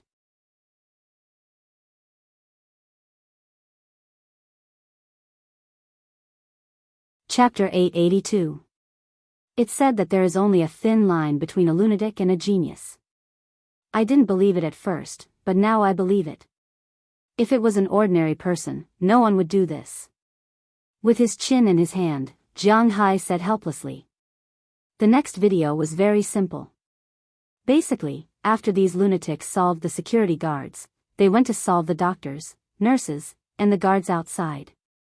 After taking care of these people, they pretended to be these people. For some reason, although they captured this place, they didn't leave. Instead, they continued to stay here as if they were really the guards here. Well, it's difficult for Jianghu to understand the thoughts of mental patients. Maybe they think so in their shallow consciousness. Whatever, let's go to the basement and see where the reference room is. The sooner I find Bruce David, the sooner I can leave this damn place. I'll leave this to the police. Rubbing his neck, Jianghu whispered. Then he switched back to the video in front of him and prepared to use the surveillance to see the situation in the basement. After transferring the surveillance, Jianghu searched the basement, checked the situation of the reference room, and worked out a way to go down. Soon he found a way to go down, but the situation was a little bad because the safe passage can only go to the first to third floors. The basement where the reference room is located can't be accessed through the safe passage. There are only two ways to go down. One is to go through the outside passage, and the other is to take the elevator. Now it's definitely too late to go to the outside passage, and Jianghu doesn't know where this passage is, so he can only take the elevator. If he takes the stairs, isn't this telling those bastards that he's going down? Just when Jianghu was a little hesitant, the corner of his eyes swept across the power distribution room in the distance. In his eyes, a man in a guard uniform walked into the power distribution room. He may have seen the moving camera. He couldn't help but smile evilly at Jianghu on the other side of the camera, and then suddenly pulled down the switch. Then all the TVs in front of Jianghu went black. Before the black screen, Jianghu memorized the appearance of the man. If he is not mistaken, that man should be the mastermind of this incident. Who the F***CK? Seeing the man pull down the power switch, Jianghu couldn't help but curse. Now the entire prison was out of power, which meant that the lights in the entire prison were out. There was still some light in the past, but now it was completely gone. Only some emergency lights were still there, which made the entire mental hospital extremely dim. At the same time, there was also a strange green light, the emergency exit light. The already terrifying atmosphere instantly reached a limit. However, although Jianghu was not easily frightened, he knew that the elevator also needed electricity. Just now, he was thinking about how to use the elevator to go down, whether he should kill his way in or not. Now it seems that he was thinking too much because the elevator can't be used. Thinking of this, Jianghu couldn't help but curse. Just as Jianghu's mind was racing to figure out how to get down, all the patients on the second floor started howling like crazy due to the lack of electricity. Especially the two people who had pointed the way for Jianghu just now. They were destroying everything as if they had gone mad. At the same time, they were also shouting, "TV, TV, TV." Hearing their roars, Jianghu couldn't help but touch his forehead. Well, it seems that I have to go through a battle this time if I want to go out. But just as Jianghu was struggling, the door of his video room was suddenly opened. A very strong guy ran in crazily. With the dim light, Jianghu could see that this guy was a big guy. He was about 2.1 meters tall. His body should have been muscular before, but at this time, it had become fat. The guard uniform on his body was torn apart. The most important thing was that this guy's mouth was sewn shut for some reason. Only a coaxing sound could be heard. Looking at Jianghu, he directly pounced on him. Jianghu was also very familiar with the pouncing action. It was the commonly used pounce in wrestling.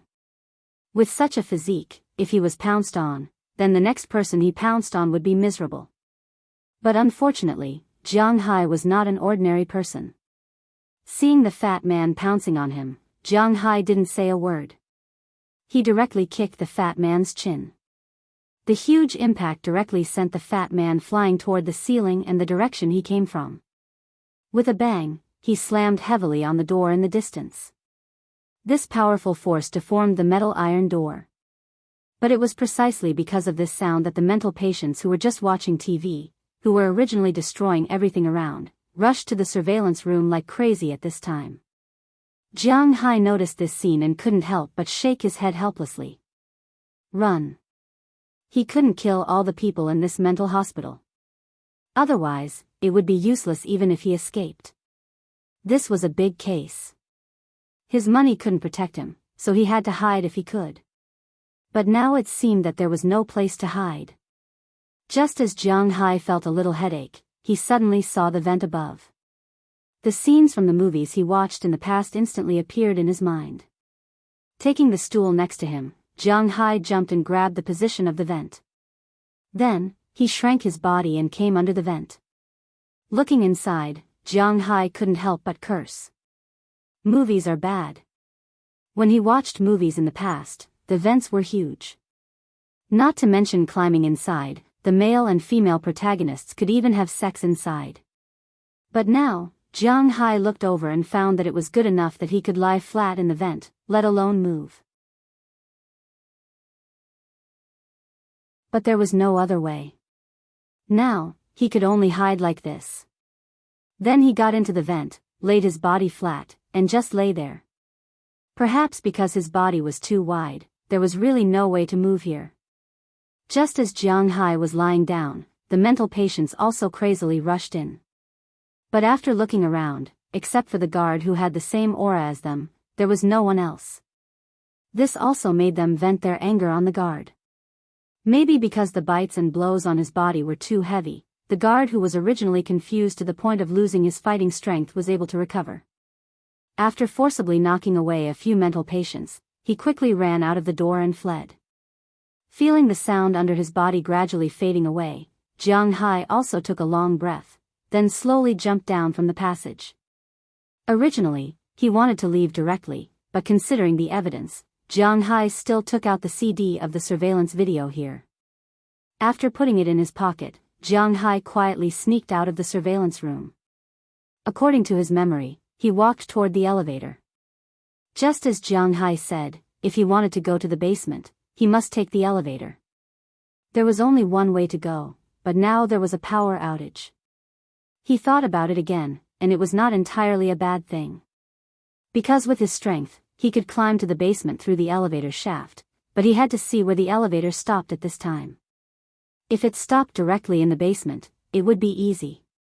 If it stopped on the first or second floor, it would be troublesome.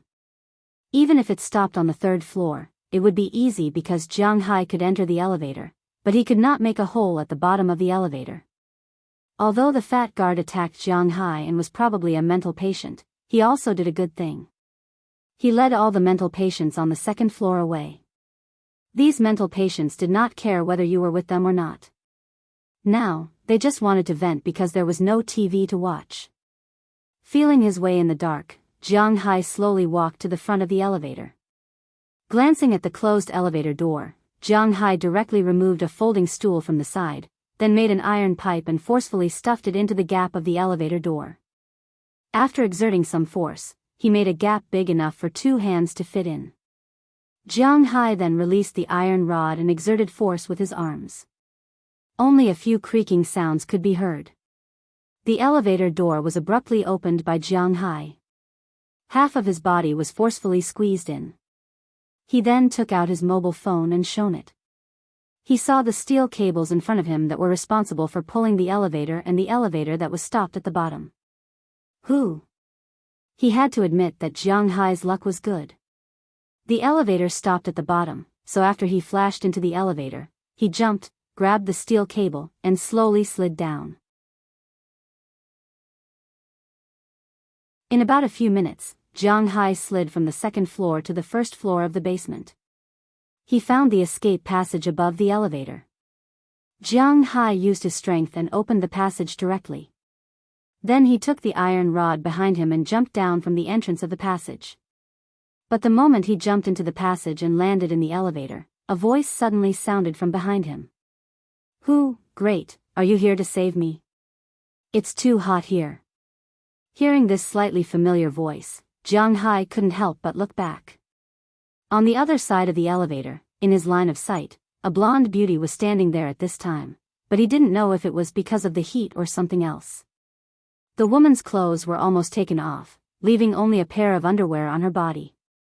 Her upper body was bare. Seeing Jianghu looking over, she was still smiling and wiping her sweat. She was not shy at all. Jianghu also recognized her at this time. She was the beautiful female receptionist today. But why is she here? Does that person already know that I'm going to leave from the elevator? Is there an ambush outside the elevator at this time? Thinking of this, Jianghu felt a chill on his back. Did he fall into a trap?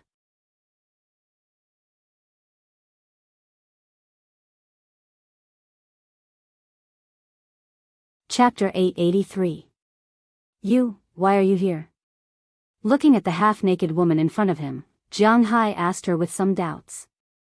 At the same time, he looked at the door in the distance with vigilance. At the same time, his body came under the door that he came down from. If he feels that the situation is wrong, he will jump up immediately. Are you kidding me?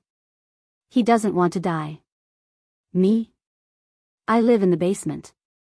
Hearing Jianghu's words, the woman said with some puzzlement, and then said very confidently. Hearing her words, Jianghu couldn't help but slap his forehead, asking me this? I mean, why are you in the elevator? Looking at the woman, Jianghu said to her. I just finished eating, and then went to the toilet.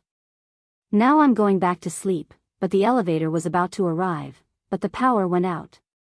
Hey, why are you asking so many questions? Aren't you here to save me? Hearing Jianghu's words, the woman said with some impatience, and hearing what she said, Jianghu was a little relieved. It seems that this woman is here is just a misunderstanding.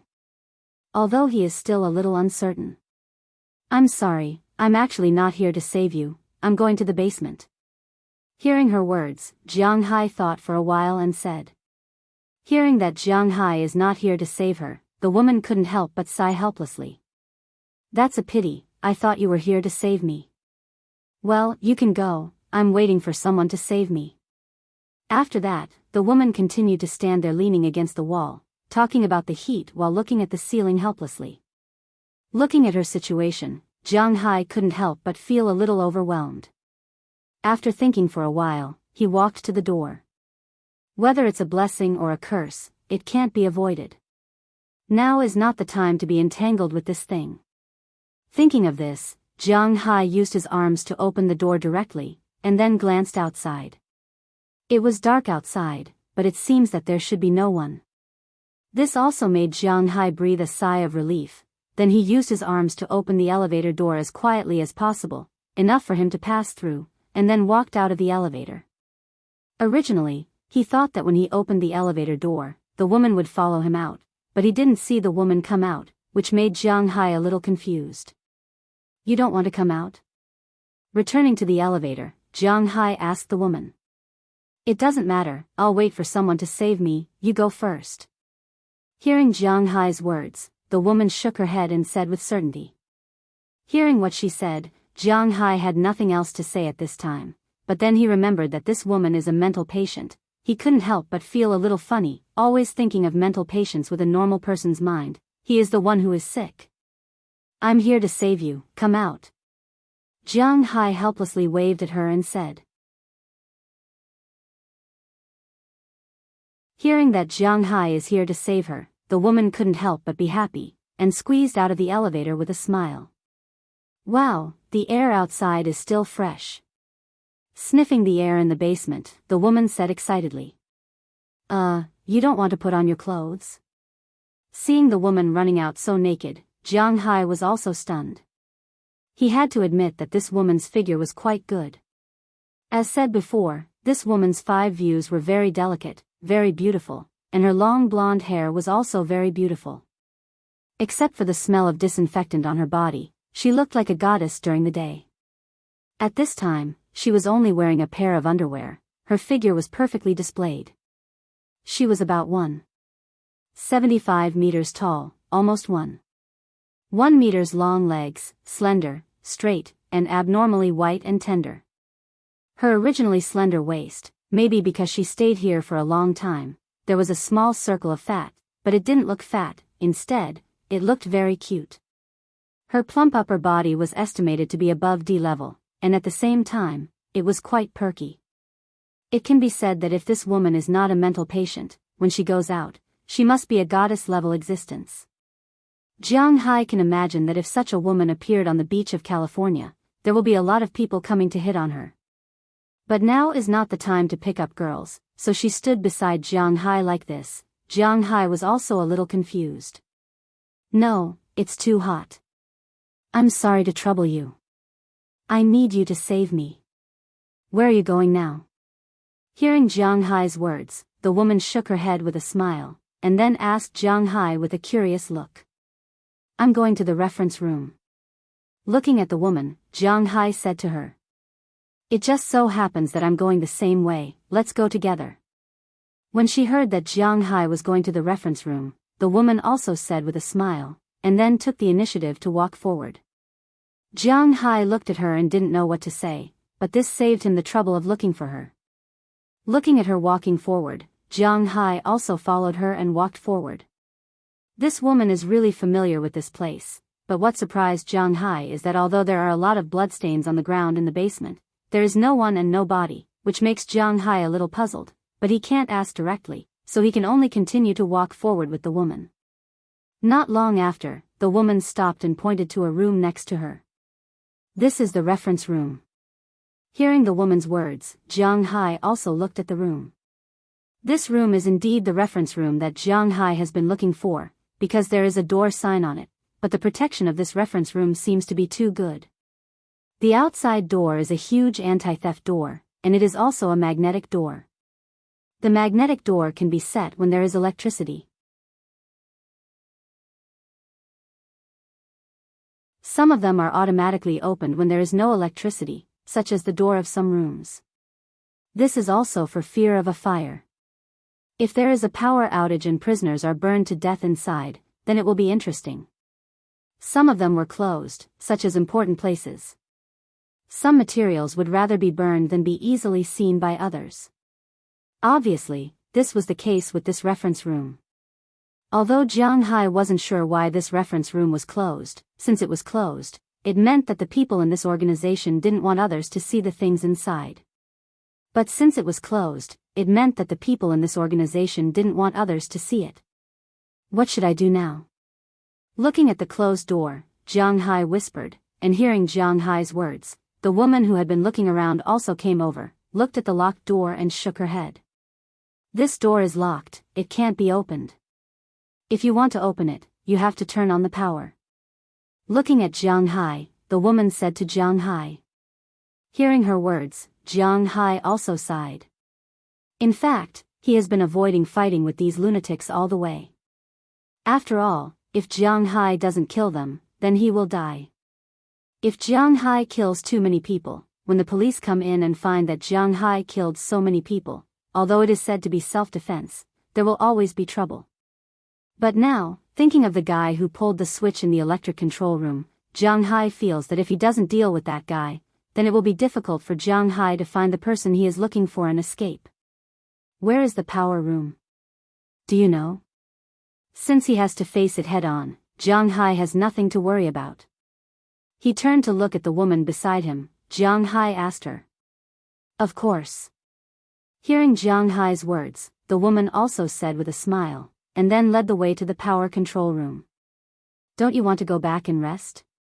You tell me where it is, I will go by myself. Looking at the woman in front of him, Jianghu immediately stretched out his hand, stopped her movement, and then said to her, he always felt a little nervous following a lunatic. It doesn't matter, anyway, I will go back to watch TV, but now there is no power, I can't watch TV, I will accompany you. Hearing Jianghu's words, the woman turned back and smiled, then strode forward. Hearing her say this, Jianghu felt that this woman should not be very crazy. If she was like those on the second floor, Jianghu would be miserable, but he really didn't know the distribution of the basement, so he could only bite the bullet and follow the woman to the power control room. As they walked, the woman also introduced the basement to Jianghu intentionally or unintentionally. Although this is a basement, the place here is not small.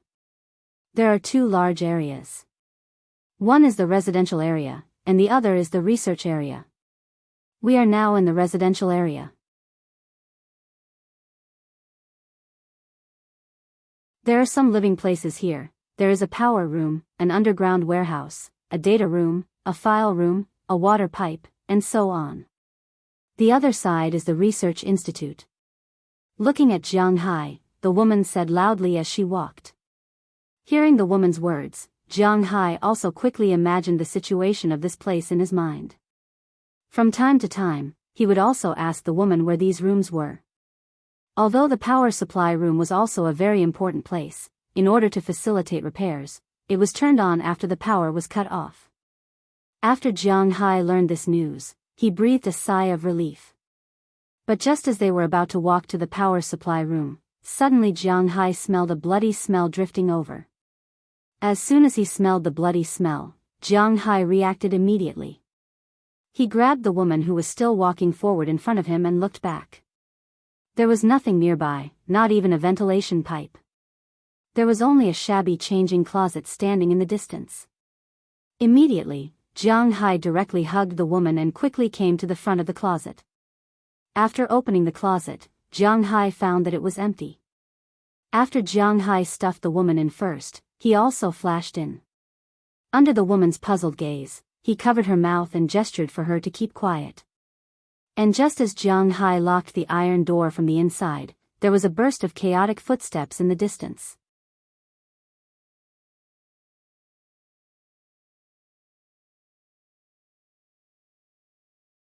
Chapter 884. There was a sound here just now. Let's look for it. Just as Jianghu and the woman hid in the cabinet, a burst of messy footsteps came quickly from afar. Under Jianghu's gaze, several strong men appeared at the entrance of the passage. Each of these strong men was like the guy Jianghu dealt with on the second floor. They were more than 2 meters tall and had a lot of fat on their bodies. The guard uniform on their bodies was also in strips. However, some of these guys' mouths were sewn, while some were not. What made Jianghu feel even more terrified was that each of these people was holding 1 or 2 people. They should be people. Under Jianghu's gaze, the guy walking on the ground with both hands and feet should be a person without a doubt. However, these guys seemed to have been skinned. There was almost no skin on their bodies, and even the muscles could be seen. They had no hair and no eyelids. Their 2 eyes protruded out and were still moving, which meant that these guys were alive. They were squatting there and looking around. When they heard the words of the leader, these people also scattered to look around. However, these mental patients seemed to have suffered some damage to their intelligence, so they were not very smart. Jianghu was ready to kill them here, but they did not look at this rather obvious cabinet. Instead, they looked around and gave up. Seeing everyone return, the man also left while cursing. After confirming that the people outside had left, Jianghu also let out a sigh of relief. This place was really too strange. These guys did not look like ordinary mental patients. If the guy on the second floor was an accident, then why were there so many of these guys now? It was impossible to lock up so many strong and fat guys here. Also, why did they sew their mouths? Also, what was that monster-like person? NN. After confirming that these people had left, the woman in front of him also called out twice and then patted Jianghu's hand. Jianghu felt her movement and let go of her hand. Then, he found that his and the girl's posture seemed a bit strange. Because this iron cabinet was really too small, it was already very crowded when Jianghu squeezed in, not to mention another person squeezing in. At this moment, this girl and Jianghu could be said to be completely and perfectly stuck together. If there really was a zero distance, this would be it. The most important thing was that this girl was still dressed in red. Jianghu couldn't help but feel a little awkward. Sorry, I'll go out now, Jianghu said to the girl and wanted to walk out, but the girl stopped him. No need. I'm quite comfortable with you like this. Hearing Jianghu's words, the girl giggled and took the initiative to wrap her arms around Jianghu's waist. She leaned against Jianghu's chest and closed her eyes to listen to Jianghu's heartbeat. Just as Jianghu felt a little awkward and wanted to move, the girl spoke. Do you have a grudge against Patrick Charles? Raising her head and looking at Jianghu, the girl asked strangely. Patrick Charles? That person just now? Hearing the girl's words, Jianghu asked her with some confusion. That person just now. This guy is one of the fiercest guys here. He only listens to Doffer. Hearing Jianghu's question, the girl smiled and said, wrinkling her cute nose at the same time. Doffer? Hearing another person's name, Jianghu was even more confused. Doffer, he's our boss here. We all have to listen to him, but he's really smart. He solved the problem of injections and medicine for us. We don't have to take those bitter medicine and don't have to take those painful injections. It's really the happiest thing. The most important thing is that after taking those injections, you'll forget some things. I don't remember anything now except that I'm called Lois Knightley. Hearing Jianghu's question, the girl shrugged and didn't care that her chest was constantly rubbing against Jianghu's chest. She told Jianghu about the situation here. What's his full name? Looking at Lois Knightley in front of him, Jianghu finally understood that the person named Doffer should be the leader here. He saw the beginning of this incident. Doflamingo Campbell is a very thin and weak guy, but he has a very strong heart. Hearing Jianghu's words, Lois Knightley also said with a smile. Hearing this name, Jianghu recalled for a moment. He was sure that he didn't know him. Forget it, this has nothing to do with me.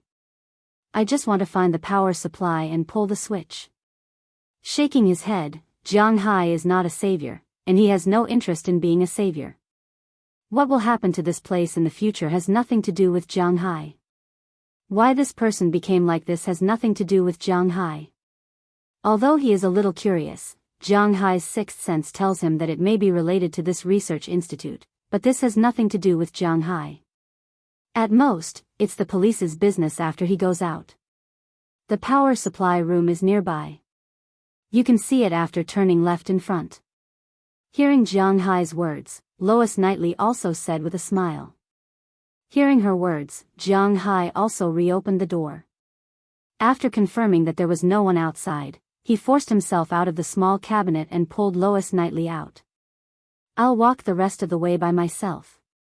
It's too dangerous to follow me. After seeing Lois Knightley come out, Jianghu also said to her. Indeed, if he encounters any danger, it's much easier for him to handle it alone. Whether it's to fight or hide, he has enough ability. But if he also brings Lois Knightley, Jianghu will be somewhat restrained. That won't do. I brought you here. If you do anything bad here, it will be troublesome, so I have to keep an eye on you. But he didn't expect that after Jianghu finished speaking, Louisa Knightley didn't leave and said with a serious face. Ugh. Hearing her words and looking at her firm eyes, Jianghu smiled helplessly, then shook his head and walked away. Fortunately, those people didn't stay here for long. There was no one on the path in the distance. Only the red light in front of the power supply room's door was still on, indicating that it was in a state of power outage. After confirming the target, Jianghu crept toward the power supply room. Lois Knightley also followed Jianghu. Fortunately, this girl even took off her high heels because it was hot in the elevator. She walked silently, so Jianghu let her follow him. Not long after, the two arrived in front of the power supply room. Jianghu quietly opened the door and took a look inside. It was dark, and there was nothing else. He had to admit that such an atmosphere was indeed quite creepy. Jianghu took a deep breath, then walked in slowly. He crept down and found the position of the turned-off machine that he saw in the surveillance room on the second floor. This machine was still operating at this time, but there were 3 English sentences written on the LCD panel, and they were all read. What does this mean?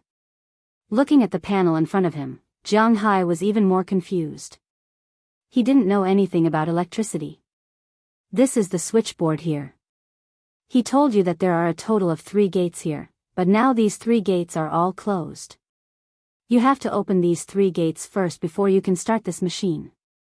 At this time, Lois Knightley, who had been following Jianghu, came over and looked at the machine in front of her.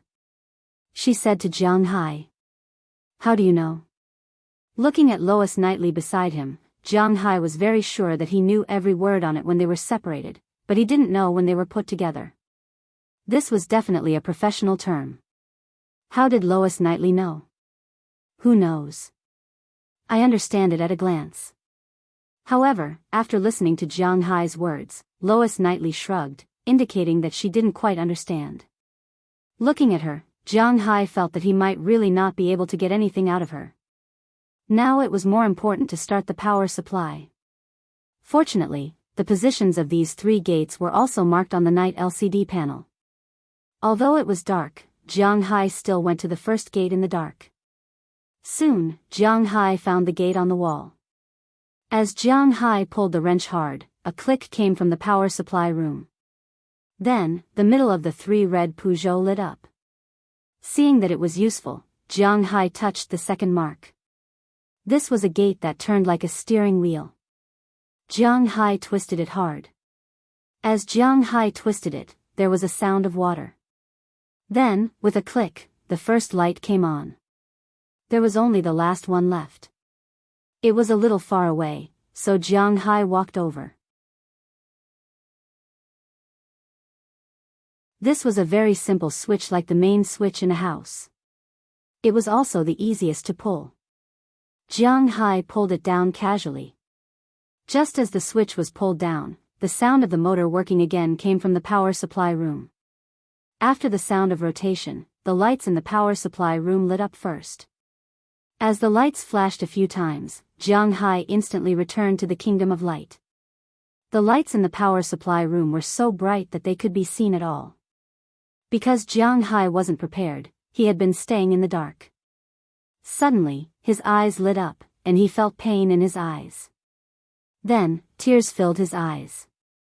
He couldn't see anything clearly, but Jianghu wasn't in a hurry because he knew that this was temporary. But at this moment, suddenly, a gust of wind came from afar. It directly smashed towards Jianghu.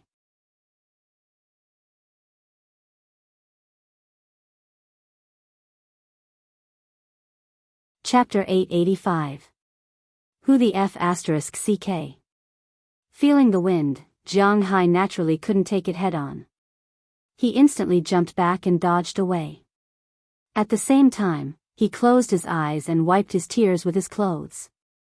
When he opened his eyes again, he found that the one who spoke in the iron cabinet was not Patrick Campbell. He was standing in front of him with a ferocious and excited look. At the same time, the door of the power supply room was opened. Patrick Campbell's men were rushing in with those human-like creatures. Lois Knightley was also stunned and didn't know what to do. After those people came in, she just stood there with her hands raised high. Doffer was right. Your target is here.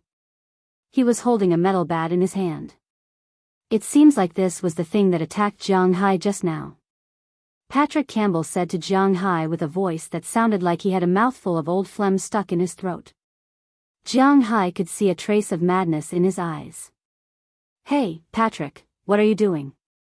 Lois Knightley shouted in dissatisfaction when she saw Patrick Campbell attacking Jianghu. In her opinion, it was good enough to play a prank. She didn't have the thought of using force. In her opinion, being hit by that kind of bat was a very serious matter. Shut up. I haven't even asked you what's going on with this infiltrator, and you still have the nerve to call me that. Hearing Lois Knightley's words, Patrick Campbell roared furiously. Hearing his words, Lois Knightley couldn't help but smack her lips. This woman also knew that she had to survive. Now was obviously not the time to argue with him. Seeing Lois Knightley become silent, Patrick Campbell couldn't help but click his tongue. In their eyes, women were failures. They were not smart, they were not strong, they were not brave, at least in the eyes of Patrick Campbell and the others, women were useless. After he finished scolding Lois Knightley, he turned to deal with Jianghu. But when he turned his head, he found that Jianghu had already appeared in front of him. He could see the sole of Jianghu's shoe that directly split the ground. Clang! Jiang Hai's kick instantly sent Patrick Campbell flying for more than a meter before he fell heavily to the ground. When he landed, all his teeth fell out and his eyes rolled back unconsciously. It was obvious that he had lost consciousness. Seeing this, Jiang Hai wanted to get rid of this guy without hesitation. But at that moment, the people who had been silent since they came in let go of the reins in their hands. The creatures that looked like humans and dogs roared and rushed forward. But humans weren't dogs after all. Humans didn't have sharp claws or teeth. Besides, these guys were still in the category of normal people. How could Jiang Hai be afraid of them? He used his foot to pick up the baseball bat that Patrick Campbell dropped when he landed. Jiang Hai went up and swung the bat without hesitation. The bat hit one of the men's head. With a puffed sound, the man's head was directly smashed by Jiang Hai. Although it didn't completely burst open like a watermelon, it still smashed a big hole. Brain matter and blood splattered everywhere, but this didn't deter the other people. They still rushed over quickly and rushed towards Jiang Hai. Be careful, they carry the virus. If you get bitten, you'll be in trouble. Just as Jiang Hai decided to kill them, Louisa Knightley also shouted. Hearing her words, Jiang Hai restrained himself a little. In an instant, he swung the bat and sent one flying. He used the bat to knock down a few that pounced on him from behind.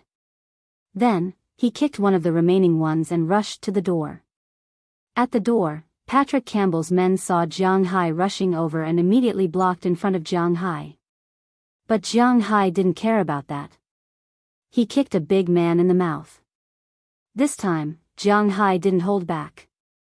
Originally, this kick was absolutely not a problem to kill a person, but the problem was that this guy had too much fat on his body, which reduced the impact by a lot. But even so, he still flew backward and knocked down a few of his companions behind him. Taking advantage of this opportunity, Jiang Hai also pulled Louisa Knightley, who was still in a daze beside him, and directly escaped from the power supply room. When those skinless guys who were knocked down over there counterattacked, Jiang Hai had already locked the door of the power supply room again. Now that there was electricity, the magnetic lock could be used. Jiang Hai locked the door and prevented these guys from going out. Oh no, the switch is still inside. If they pull the switch, it will be troublesome. Just as he was about to run, Jiang Hai suddenly remembered something and said with some annoyance. It seems that he took things for granted. These people can't be left alive. It doesn't matter. After the switch is pushed up, the switchboard will take over. If you don't have the password to pull the switch, you will be shocked. Seeing Jiang Hai about to go back, Louisa Knightley immediately said to Jiang Hai. There is such a setting? Hearing her words, Jiang Hai looked at her with some doubt. Then, he didn't care about that anymore and just treated it as if she was telling the truth. Then, Jiang Hai ran towards the reference room, but after taking 2 steps, he realized that Louisa Knightley was too slow. So, without saying a word, Jiang Hai directly carried her and rushed towards the reference room. Louisa Knightley knew how fast Jiang Hai was anyway. She just felt that they had already arrived in front of the reference room in less than a minute, which originally took them about 10 minutes to walk here. Using the guard card in his pocket, Jiang Hai opened the door of the reference room. Then he walked in. Fortunately, these people didn't care much about the reference room.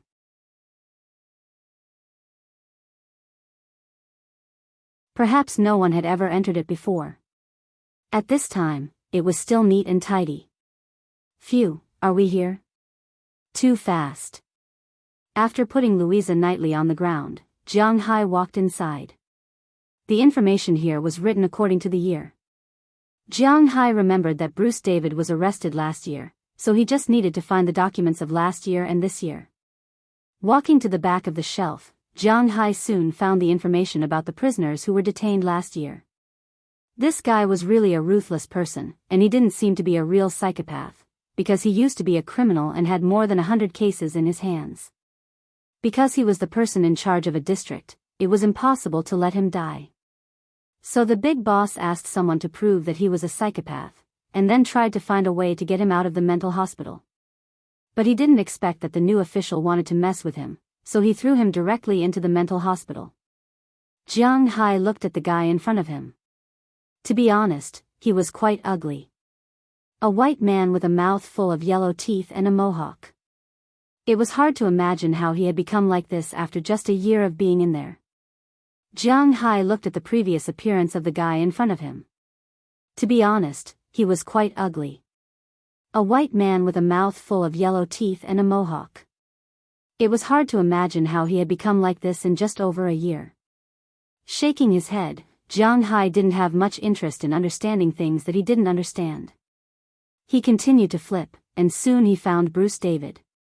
In the photo, Jianghu could see that this was a very ordinary old man. He was about 1.75 meters tall, a little thin, 62 years old, balding, with some hair on both sides. He looked very old.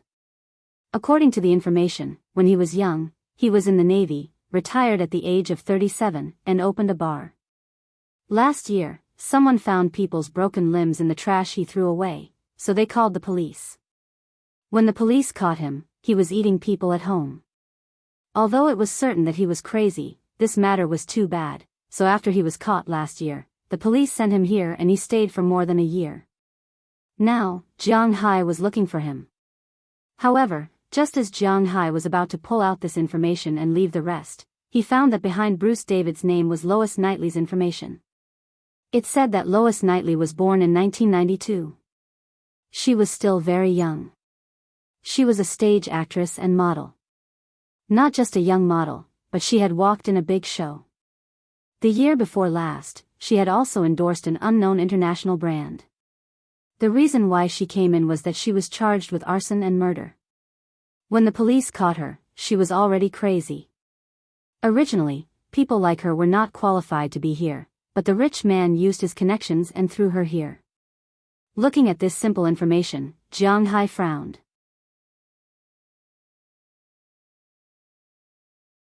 He felt that something was wrong. Just as he was puzzled, he didn't realize that Lois Knightley had walked to his side. Well, I didn't expect my photo to be so good. Looking at the information in Jianghu's hand in front of her, Lois Knightley couldn't help laughing. But before she finished speaking, the magnetic electronic door on the other side had beeped twice. When Jianghu saw this scene, he couldn't help but immediately squat down and hide in a distant corner, watching the group of people who came in. Among these people, Jianghu still had an impression of one of them. It was the guy who had just turned off the engine. You're tuning into the Biyao's Wuxia Chronicles YouTube channel.